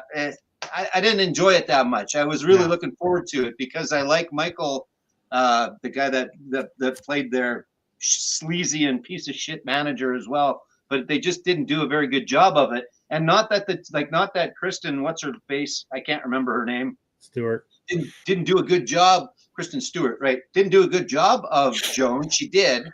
And Fanning was pretty good. It wasn't well written. I didn't enjoy it that much. But anyway, so there you go. Well, and I'll go one further. Kristen Stewart can't act, so. Well, yeah. I don't know if I would completely disagree with that statement. So she's as good as an actress as I am a YouTube host. So there you go. Well, I wouldn't. I think you're pretty good, man. Well, shit. I can't even remember whose turn it is. So Curtis is here. Hey, Curtis. Curtis, how you doing, man? Happy New Year, sir. Happy New Year, Curtis. Curtis is so far East Coast, it might not even be New Year's yet. Is it New Year's out there? I think it is. It's almost 2026 for him now. He's so far. Wait. Yeah, maybe I'm going the other way. Yeah, that's right. Yeah. Jared was saying he was always at Cheapies and Sam the Wrecker Man couldn't wait for the spec to show the Boxing Day specials or Door Crashers. Yeah. Oh, man. Those were the days. Yeah, Brian and I did do a hookup at Revolution in Hamilton. I never thought, man, I should have sent you a message and I've got your email address. I should have emailed you and said, hey, we're getting together. I go down to Revolution frequently, like almost monthly. So maybe next time I'll shoot you a message when I'm headed down there. That means we're going again, right? We went around the horn already. We did. Okay. Richard. These are like all speed rounds. I love it. It's fun. So you guys know that I'm huge with shoegaze and dream pop and shoegaze, but do you like dream pop and shoegaze? Just a little. Okay. That's good. A twofer with Slow Dive. So Slow Dive's first album was called Just for a Day. So we have Day. I think there was something else in the titles. Let me look real quick. Now, this is the one where it's just a day and there's no day, new, or year in the songs. Then Slowdive did a sort of an unofficial comp called Blue Day. I only picked this up a few years ago. It's not half bad. It would be like a good sampler for somebody who doesn't know who Slowdive is, outside of just buying the Souvlaki, I can't even say it, Souvlaki album, which is probably their best. But this has Losing 2 Day. Does that count? Sure. Yeah. Okay. So I got 3 days. I got Blue Day, just 4 days. Yeah, just 4 day and a 2 day in one go. But as much as I love Slowdive, they're not my favorite as far as shoegaze goes. I don't know why. Souvlaki is my absolute favorite album by them, and it's amazing and fantastic and beautiful. But and delicious. They're not my favorite shoegaze group. Yeah, if you get to go to Greece, it's absolutely fantastic. I've heard. Maybe one day. Maybe they'll be there. Ooh. So There cheers. There you go. Okay. I have nothing that ties any of these thematically because I'm down to my table scraps here. So we'll go anyway. It's okay. This is a band called the Great Lake Swimmers. And this is an album called New Wild Everywhere. Joe, Daryl, have you heard of these guys? Probably I'm not. familiar with the name. I don't know if I've heard anything, but I am familiar with the name. But maybe because you've mentioned them before. Probably. They're kind of a folky, like a lot of the other Canadian stuff I listen to. I think they're from Toronto. Miranda Mulholland is on here, fiddle player that played in some other bands that I like. That is from the city that I live in, and her mom was a teacher at my high school. But yeah, this is a really good album called New Wild Everywhere. It came out in 2012. It's the only Great Lake Swimmers album I have, but they've got a bunch of them. My good pal Bob Egan plays pedal steel on here. I think he plays mandolin on here too, if I'm not mistaken. But yeah, New Wild Everywhere. How many of the Great Lakes have you seen? Probably all of them. Have you? Yeah, I was thinking of that as you mentioned Great Lake Swimmers. I don't think I've seen Huron. I think I've seen the other 4. Have I? The only one I haven't seen is Michigan. Have I seen the seen? others. Well, hold on. Have I seen Huron?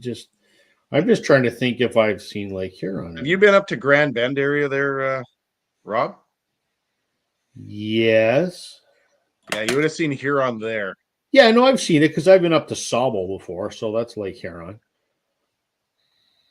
Right? Maybe it's Erie I haven't seen. No, it's Michigan's the one I haven't seen. No, it's Lake Superior that I've not seen. Oh, I've that's seen the Lake one up. Superior That's a the one lot. up by Thunder Bay. I've not seen Lake Superior. I've seen Lake Michigan when I was in Chicago. Huron, Erie, and Ontario. Yeah, so I've just not seen Lake Superior, unless I've from seen- an airplane. Maybe that counts. I've seen almost all of Lake Superior. Lake Superior is insane. Huge. Like It's we huge. when we traveled, I'll make this quick. When we traveled east 2 years ago now, we stopped at Duluth, Minnesota, which is kind of Yep. the bottom left. Yes. And we traveled for 3 days, and we were still on Lake Superior by the time we got to Sault Ste. Marie, or not Sault Ste. Marie. What's the one before that? Thunder Bay. Anyway, yeah, insane. Sorry, squirreled it again. It's all good. It's the tea. It's the weed in the tea. Actually, it's the cocaine in the tea. Or I'd be sitting more like this if it was the weed in the tea. Because when I did smoke weed, this was about all I ever did after I smoked weed. Was sit here like this. That was it. There's my impression of me smoking weed. There you There you go. go. Yeah. Okay, so for New Wild Everywhere by the Great Lake Swimmers, I got to go another Canadian one on this. This is the last album that I have that has the word year in it.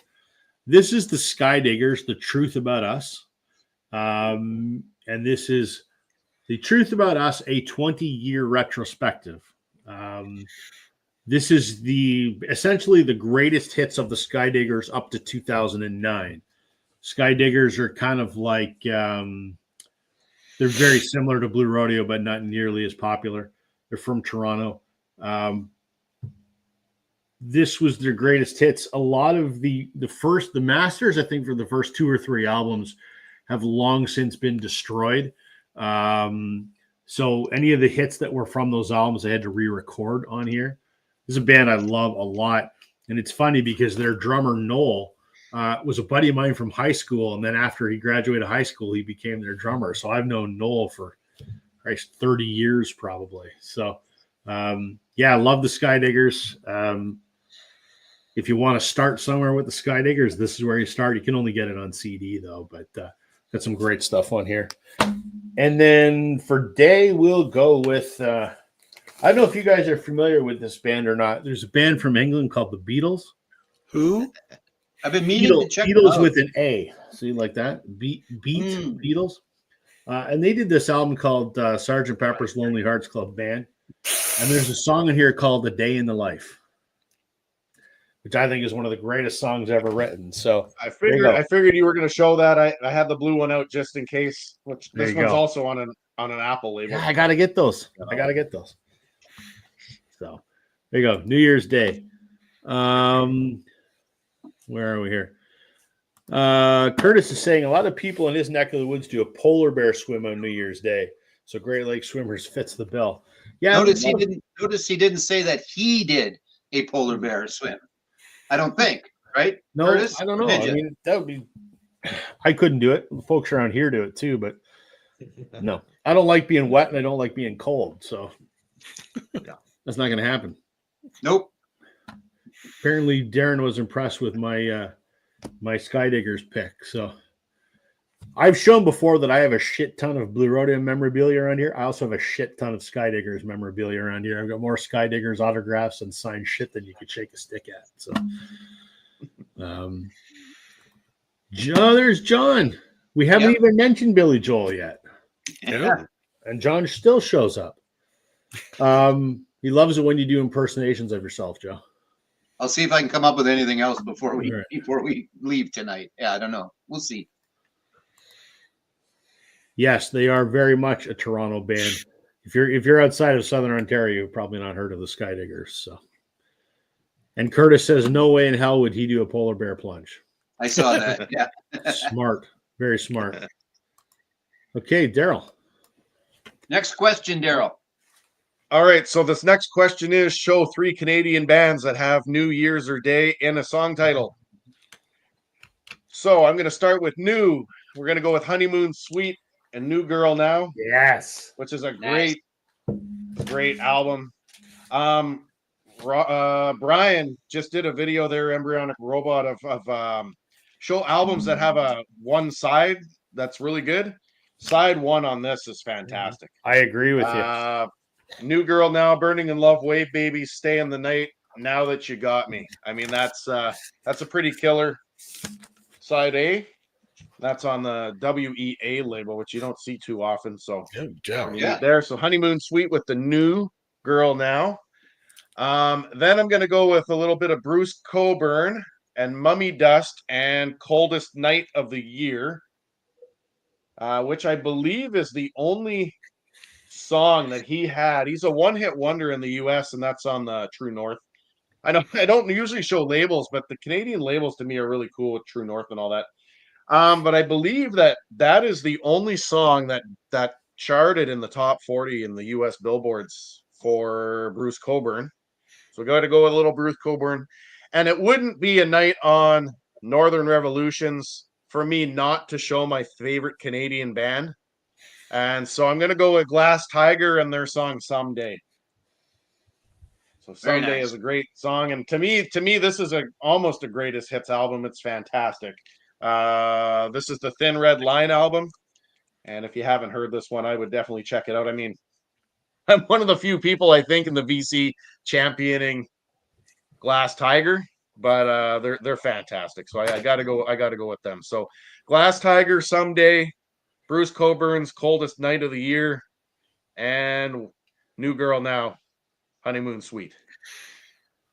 I think you get a little Bryan Adams on that Glass Tiger album too. So for those that I could show some Bryan Adams later. That's almost a cheat though. You should. Maybe I'll do that right now. You should, because Joe would really like that if you did.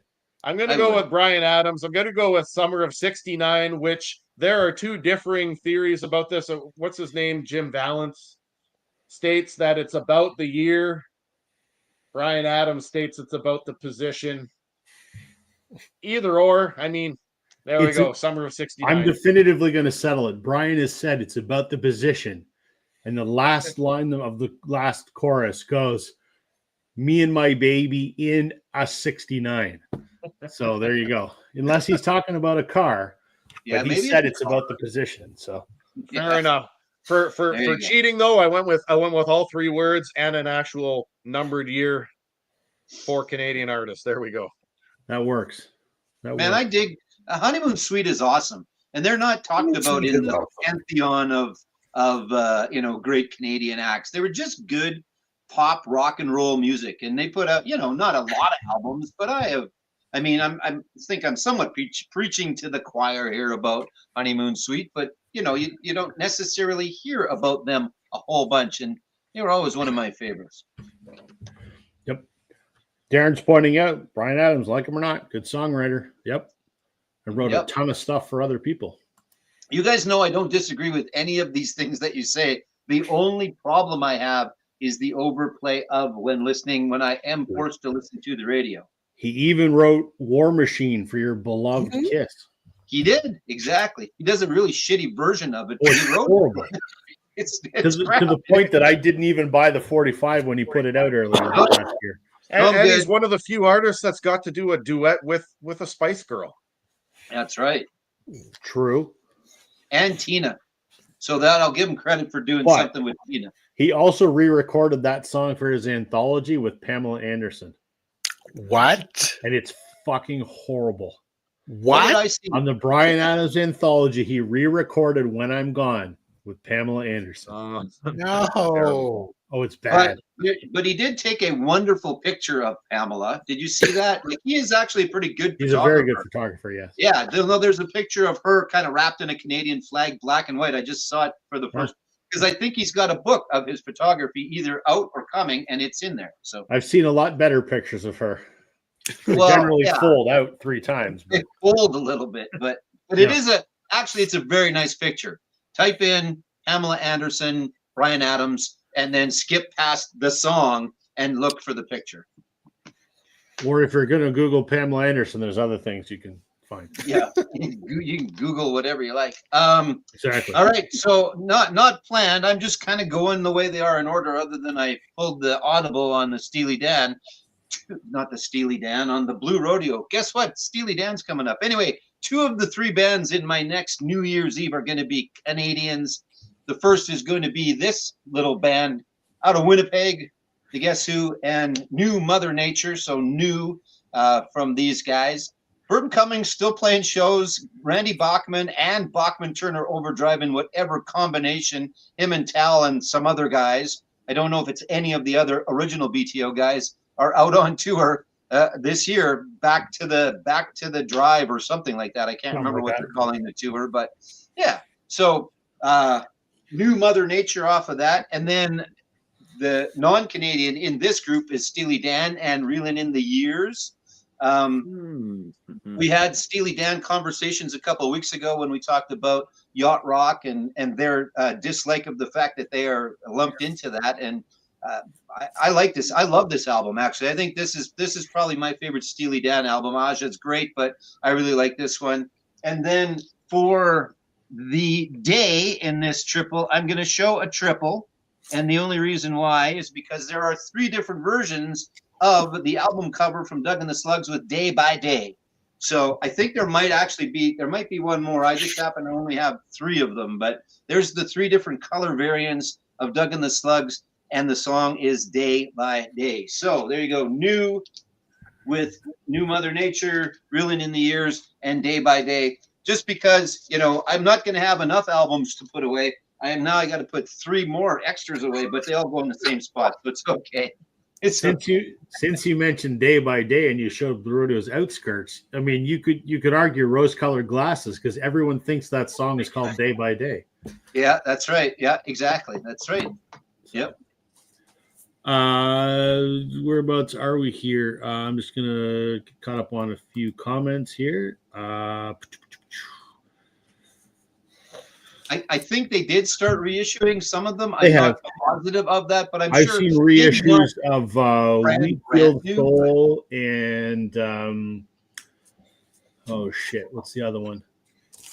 Actually, Yeah. kind of surprised there's, and maybe there is, and I don't know. I'm surprised there's not a box set because they could certainly easily put together a very massive, if they really wanted to include BTO and they wanted to do Burton's solo stuff. There was a Guess Who box a couple years ago, and it was ridiculously Yeah, expensive. I don't remember ever seeing it, but yeah. So there you go. Darren's saying, I bought the Can't Buy a Thrill reissue. Absolutely incredible sounding. Screw the haters for digital versus analog. Amen, brother. Yeah. It's such a great album. It really is. Yeah. Yep. Do we all have enough to go around again? Richard, you got something? More than enough to go around again. Yeah. More than enough. Joe's pulled his whole record collection out. It's going to take him all day tomorrow to put it back together. Yeah, exactly. Yep. Well, I remember when Rob, you texted me and said, "Hey, we're doing this live stream. Do you want to be on this?" And then, like, within 10 minutes, I had found 5 albums already. You're like, yeah, I found 5 already. I'm like, holy shit, I haven't even thought about it. Well, then I found 5 more today. And by the time we started this, I had like about 30 sitting over here. So it's crazy. I'm going to show kind of a twofer just because. Go for it. The first one is an album I can fully credit the vinyl community for helping me find and discover, particularly Sam St. John and Alex over at Beer and Vinyl. Can't remember who showed this first, but this stunning creation, Velvet Crush, Teenage Symphonies to God, has a song called, if I can find it, Faster Days. So we have I think that was Alex, or at least I remember first seeing it by Alex, because I'm not familiar with it other than you showing it now, and I thought maybe he showed it. Not that it matters which one it was, but such a good album. I'm like, how did I not know about this? And then I picked it up and I was like, holy, stunning power pop album. Batman. This is good stuff. Awesome. Other ones not really along the same vein, but I think it's a album that Rob and I have a lot of love for, and it's Uncle Tupelo's No Depression, which has, if I can find this one, why can't I find these titles? I find them like when I was looking for it. A song called That Year. Good album. So here we got Days. I don't have a new. How about I bought this new? Does that count? That works. Okay, good. Woo! But great album. This was my introduction to Uncle Tupelo, and I have since picked up almost anything I could find by them. I think there's maybe 1 or 2. There were 2 record store day releases, and I got both. 2 record store day releases, 3 studio albums, and 2 live records. Yeah, I think I might have one of the lives, but so good. They're one I would really like to have just everything. Me too. I've only got No Depression and Anodyne. That's it. I'm still looking for Still Feel Good, and I'm still looking for the 2 live records. I have it all digitally, but I want to have records. Yeah, we want the real thing. We want to feel it and hold it and love it and hug it. Call it George. Sure. That's right. I know. I get that reference. I do. Very good. All right. Is it my turn now? My turn. Yes, it is. Yeah. All right. So last round, Daryl brought up New Girl Now, which made me think I want to show this. And this is only available on CD. This is also a song called New Girl Now, but not the same New Girl Now. This is a band called Bellstar, who none of you have heard of. And this is what Bellstar looks like. A trio of 3 young ladies. This is, the redhead is Miranda Mulholland from the Great Lakes Swimmers that I've talked about. This is Stephanie Cadman. And the blonde there is my good friend Kendall Carson, who is Alan Doyle's fiddle player from Great Big Sea. And they put out 2 records, and this is their second one, which is just titled Bellstar. And they did a song called New Girl Now, which, again, has nothing to do with the song that Daryl showed. And actually, that was the single off this record. There's a video of them doing it live on YouTube. This is actually a really good record. So all three of these ladies are singers and fiddle players, and they're managed by Starfish Entertainment, which is Blue Rodeo's management company. The album was produced by Andy Mays, who's the songwriter for the Skydiggers. It was recorded at the Woodshed, which is Blue Rodeo studio. And the engineer was Tim Vesley, who's the house engineer at the Woodshed and was also a founding member of the Rio Statics. So there's a whole lot of Canadian music tied up in this album. It's really good. And Joe, you might want to give it a listen. There's also, they do a fantastic cover of Springsteen's Tougher Than the Rest. Cool. Yeah, it's really good. Well, so yeah, and you know my thoughts on Kendall, right? So yes. yeah. She's a sweetheart. So yeah. They also had an EP called The Burning of Atlanta, which is incredible as well. But this is really good. So new. I don't have any years left in terms of records. Okay, good. Richard mentioned this, but then pulled the wrong record, so I'm going to show it. From U2 is All That You Can't Leave Behind. That's the one we wanted. Beautiful day. Beautiful day. Trivia. This is a photo taken in the terminal at Charles de Gaulle Airport in Paris. And they digitally altered the terminal sign here to say J33-3, which is actually supposed to represent a Bible verse. But seeing as how I'm not a religious person, I have no freaking idea to what that refers, but that's what it is. So there you go. Excellent. I have new and I have year, which is coincident because, new year. I just don't have day. So, Daryl. All right. So the question: Are we doing? We're doing one more round after this, eh? Sure, if you want. Yeah, let's do it. Okay. So my next thread category was to show a record from a genre of music with new or day or year. So I'm going to go with new wave, and I think the band that epitomizes this the most, in my opinion, is Human League. Definitely a big new wave band. This is the one with "Don't You Want Me" on it. So. Just thought I'd bring that up. New wave music, but the bigger one, and I mean, once again, this is kind of one of those things where they fit into multiple categories and multiple genres. I never really got into this band until recently. Most specifically, this during my big haul there that I got at that record station. I did find, and this is a pretty clean copy of. What's the name of this album? It's hard to read because of the font on it. Outside Inside by the Tubes. And this is the one that has She's a Beauty on it. This is clean. I didn't even have to clean this. There's no dust on it, nothing. This is exactly what it looked like when I got it from the station. So I think new wave is one of those genres of music that either you like it or you don't really. There's some really weird stuff in there. I think in a previous show we did on here, I showed a band called the Deserters, and there's like a song called the Alien Song that's on it and stuff like that. You go from weird. Richard, you showed Gary Newman earlier, right? I mean, he fits that bill to a T. Although, do you classify Tubeway Army as new wave or? Tubeway Army, I would classify more punk because that was his sort of punky. He made that album with the intention of just getting signed to a label because they were signing punk albums, punk bands left and right. Then yeah, I've always wanted to know, like in general, what everybody's thoughts of new wave music is, because I know it's not for everyone. You gotta like those synthesizers and kind of borderline electronic type music. But it's a cool genre, I guess.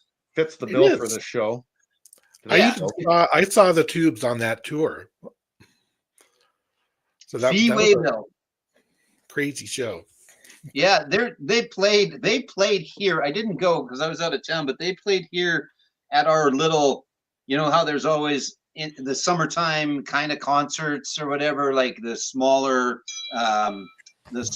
festivals or whatever, like a 3-day or anyway, they played. So if you ever find the Completion Backwards Principle, Daryl, pick that one up. It's got Talk to You Later and It's got some good stuff on it too. So yeah, V is a weird dude, and that's, I think, being a bit harsh to weird dudes, but it's good stuff though. Some of theirs is way out there, but I like some of theirs. So yeah.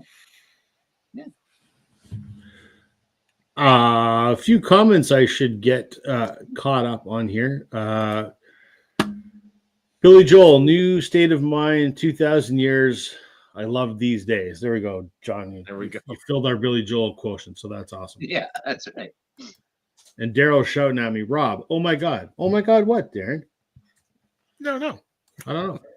He was maybe so overwhelmed by something I showed, I guess. Yeah, I think so. Yeah. Your cousin is in I, Mother Earth. Is your cousin Edwin by any chance? What the hell's the name? Edwin? Fuck. I just know Edwin. Yeah. Because he went solo as Edwin. I can't remember what his last name is. Is I, Mother Earth even still around? I don't. Yeah, maybe. I'm not sure. They had like that one big hit, right? Was it One More Astronaut or something like One that? More Astronaut. Yeah. Yeah, back in the 90s. Not that this has anything to do with that, other than another Canadian band, Default, and Dallas Smith.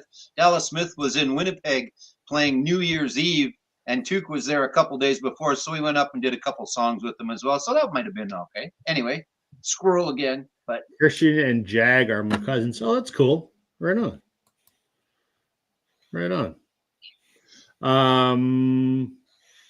Cool. You're done, right, Dale? You finished? Are you done that? Yeah, I'm all good. So we're back to the top. You guys got one more round in you, like a speed round?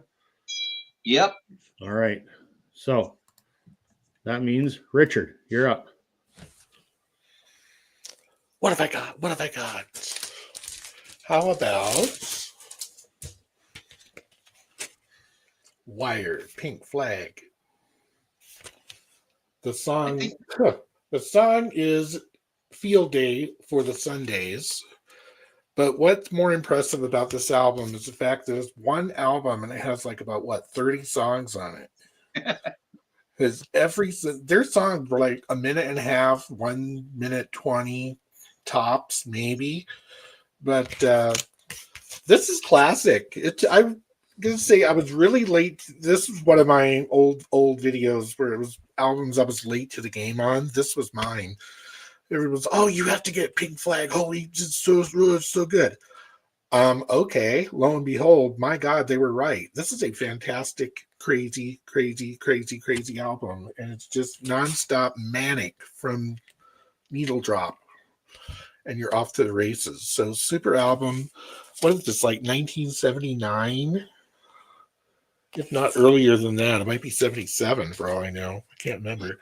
But yeah, that one's my only one for this round because I was looking for a combination of New Year's and Day. Couldn't find a new. I found 4 days and a year. I give up. Good enough. I only have one to show this round too. So. Okay. And then I'm out. I got nothing left. So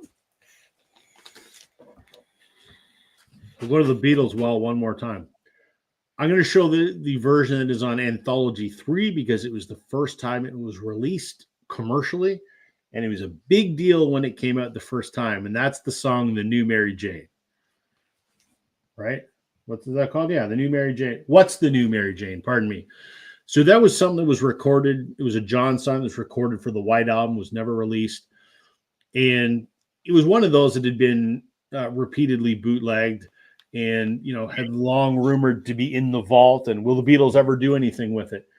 And then that was the one that everyone's, when the anthology project was announced, it's like, that song better be in the Beatles anthology. And it was, and then it's in the super deluxe anniversary edition of the White Album that came out a few years back.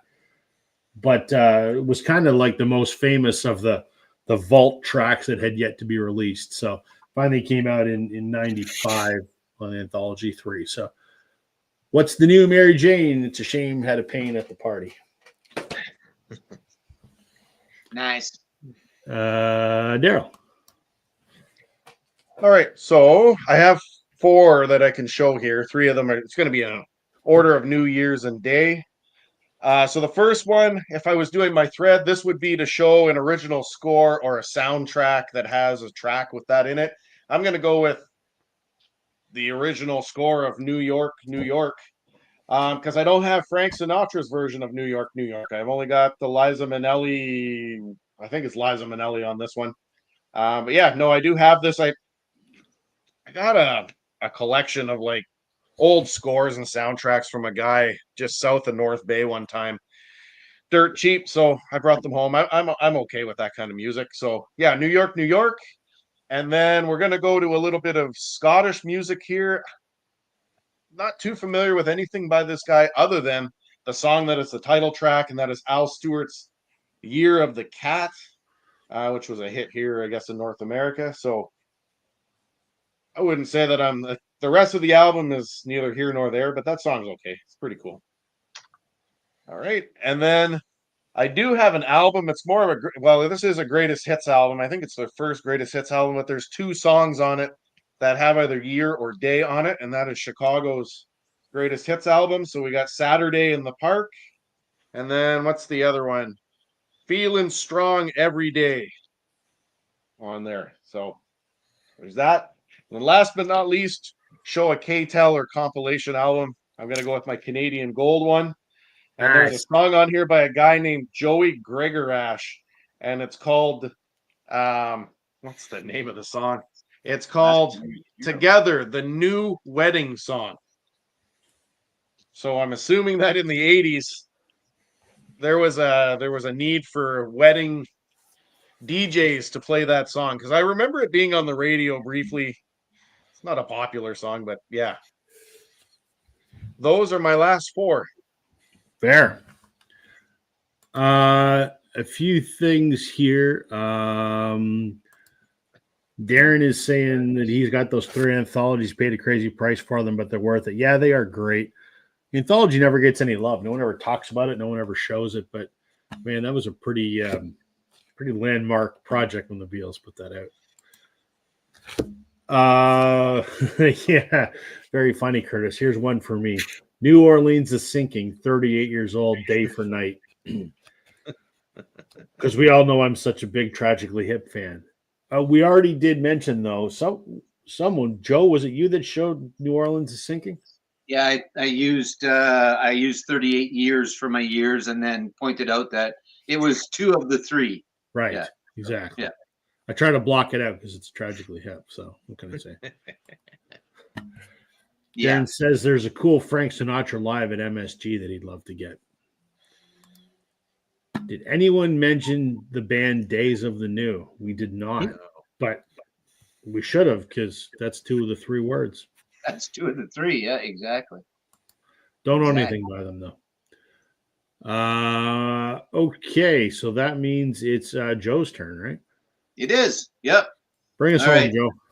Okay, last one. I can do them quick. There's a bunch, but I'll do them quick. I won't keep us long. From the one album that I bought, one of the 2 actually I bought in Winnipeg, finally found a nice, clean, super nice, clean copy of Volume 3. And on here, what is the song? It's New. There it is. New Blue Moon. And we can all get up and we can all do the Wilbury Twist for a little while. Absolutely. I love it. Such a good album. And like I said, it took me a long time to find it. The years in this scenario is 100,000 years from Kiss. The drum solo, I sat and listened to Peter do that drum solo over and over and over again on Alive. So there's the years for this scenario. And everybody's Day by Day from the Hooters. This is a good album. I hadn't listened to this for a long time, but All You Zombies is on here, and We Danced, and Day by Day. This is a good album. Unfortunately, kind of not really a one-hit wonder, but a one-album wonder, the Hooters. So I love Hooters, but I've never heard that band before. Ooh, oh, really? Good. Oh, it's a good album. You guys missed the joke. No, I got the joke. No, we got it. Yeah. I just wasn't sure if you really hadn't heard the Hooters or not. I have not heard the Hooters, and I don't care about the Hooters, but I love Hooters. No, we're not talking chicken. We're not talking chicken wings here, folks. I think you'd enjoy the Hooters. I think you would. Wow. I know he already showed it. Don't we all? But, yeah, exactly. But New Sensation.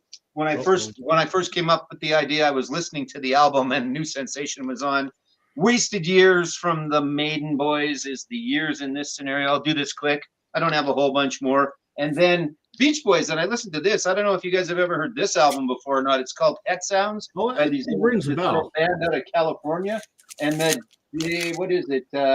I'm Waiting for the Day. I listened to this. This is a fantastic. There you go, Richard. Yeah, it's such a good album. I've seen Brian perform that album in its entirety live. Yeah, there you go. That's exactly what you want. Okay, incredible. I got a stack here still, but I'll do one more set. More set. Jody Giver, as we Watley. say. Hey? Giver. If you pull it, you show it. Looking for a New Love, Jody Watley, a little 12-inch single. If you pull the 12-inch, you have to show it. That's a totally different YouTube channel than this one. No, that's an OnlyFans. Oh yeah, that's OnlyFans. That's right. And then Motley Crue. I got into the metal a little bit. And Years. What is on here for Years? Oh yeah, 5 Years Dead. That's the Years off of here. And then we talk about this album a lot, but I don't know if we show it a whole bunch. And it's A Great Day for Freedom from the Division Bell and Pink Floyd. So there you go.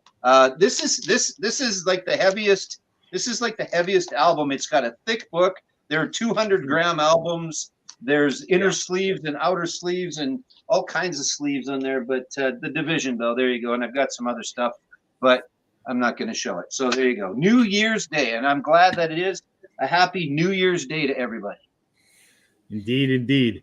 Darren is saying, I only have Kiss to Stars and Love Gun reissue, but came with the paper cut Love Gun. Way cool. Yeah, you really only need, and I don't mind some of the makeup Kiss stuff, and then a little bit from the other two when they got back together. You really only need anything up to Dynasty. Other than that, it's all okay, but it's nothing great. I love Kiss and Hooters, but I don't like either of those bands. Thanks. Very nice. I like saying I'm here all night, but we're only here for a few more minutes. So well, what if I show Nashville Pussy? Does that do anything for you? There you go. I can't remember what is on here. What is this? This would have been Years because it's in the middle pile. It would be perfect if after that you showed some hot tuna. Yeah, I don't. Actually, it would have been if I would have done it. I'm still trying to find the years on here. I don't remember what the hell. Anyway, but Danko Jones, Canadian boy, Danko Jones is on this Nashville Pussy album. Yeah. It's a song on here called Years. I'm not sure. And Soundgarden. Look at that. There's some Soundgarden. Okay, I'm done. I got to put all this shit away. I got to start now or I won't be able to make next week's show. That was a lot of fun. We pulled a lot of records there. Holy shit. So that was fantastic. Thank you, gentlemen. That was great. We'll do as we always do. We'll go around the horn. If there's anything you want to promote about your channel or talk about any videos you've just done or anything you got coming up, Richard, since you're our guest of honor, the floor is yours. Sure. I don't have a whole lot that I've planned coming up. There is something I want to do. Is I want to come up with a name for my channel. And I'm toying with all kinds of things, but I can't come up with anything definite. But other than that, my vinyl tag from last year, whatever tag it is, the vinyl 20, whatever it is. The guys over in the UK did one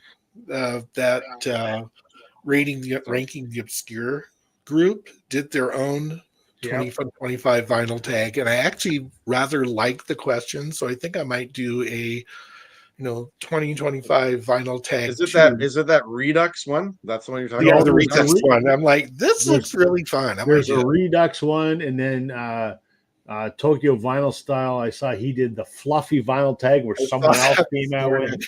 And then there's it's getting a little bit out of hand, to be quite honest. Crazy. There's a soul tag, Sam's Americana tag, Glenn Calloway's CD tag. There's a jazz tag, Beatles. Alex tag. is going to be coming out with his prog tag later in the month. Oh Lordy! I'm like, geez, we're tagged out, guys. But anyway, that's kind of what's going on. Good, Daryl. What about you? Like Richard, I don't have too much on the go. I'm getting over some flipping cold flu thing here, so I haven't made any videos to go forward.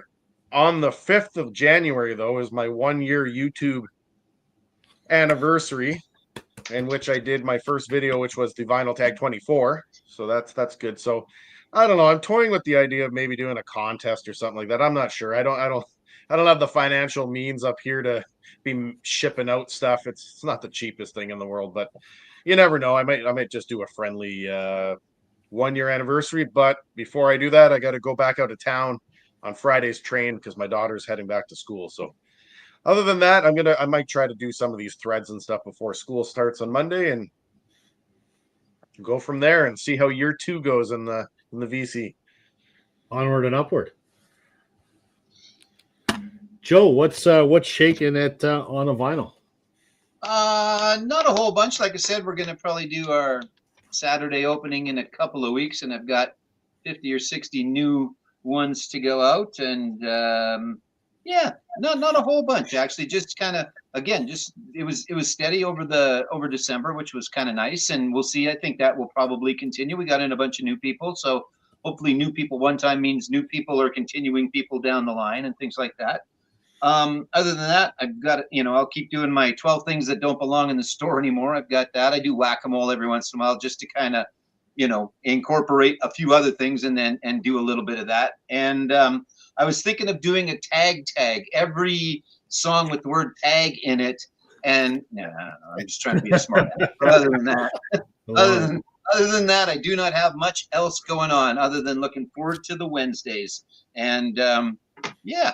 I think I know I've got a couple of new ideas, and I think that we've talked about some new ideas for some shows that we've got coming up in the next little while that are going to be pretty fun. So, it's always just awesome to hang with you guys, as I say all the time. And, we haven't seen Darren for a little while. It was nice to see him back. And then, the regulars that pop in, Curtis and Trevor and Emma and that. And yeah, it's just one of the best. Wednesdays is awesome. Wednesdays is such a fun, great day. So Agreed. Yeah. Well, since we were together 2 weeks ago, I guess was the last time we did this because we took a week off for Christmas. I did Sam's Americana vinyl tag, and I did Glenn Calloway's CD tag, and then I did the vinyl tag. And then on, I think it was New Year's Eve, I posted, or maybe it was the day before New Year's Eve, I don't remember. I did sort of my year in review, year wrap up, whatever you want to call it, and that's it. And I was on Music Talk with John. I was on live with him last night after the bell rang at midnight, and that's it. I've got some ideas for stuff coming up. We'll have to plan another Canadians talking about Canadian music because we're overdue for one of those. And Joe and I kicked around a couple ideas. We still got to do our Beatles and Kiss thing. We still got to do the Springsteen video that we sort of talked about. So lots of ideas coming up. It's just a matter of sitting down and doing it. So yep, we will though. Absolutely. Sure. Darren is thank you, Darren. You're always welcome. We love when you're here, and we love that you contribute as much as you do, man. Thank you. Happy New Year to you and your family as well. John, Happy New Year, even though I talked to you last night. Yeah. Curtis, always good, my friend. I'm sure you and I'll talk soon. Happy New Year to you, and Happy New Year to everybody that's watching. We're looking forward to a 2025 of bringing you highly entertaining and very polished and very knowledgeable videos. Maybe you should watch somewhere else for those, I guess. I'll do one more quick impression for John, just if he's still here. It's very similar to the last one. So this is me back when I used to drink. It's very similar to the other one. It's slightly different. It's a little slightly different. That's also a good impersonation of me every night because I stayed up too long watching TV on the couch. Yeah, exactly. Yeah. All right, gentlemen, thank you so much. Fun as always. To everyone in the comments, thank you for spending some time with us. We wish you all the best in 2025, and we'll see everyone again next week. Richard, thank you for being our special guest. Always a privilege, Thanks, my Richard. friend. That's it, everybody. Good night. We'll see you next week. Good night, everyone. Good night. Good night.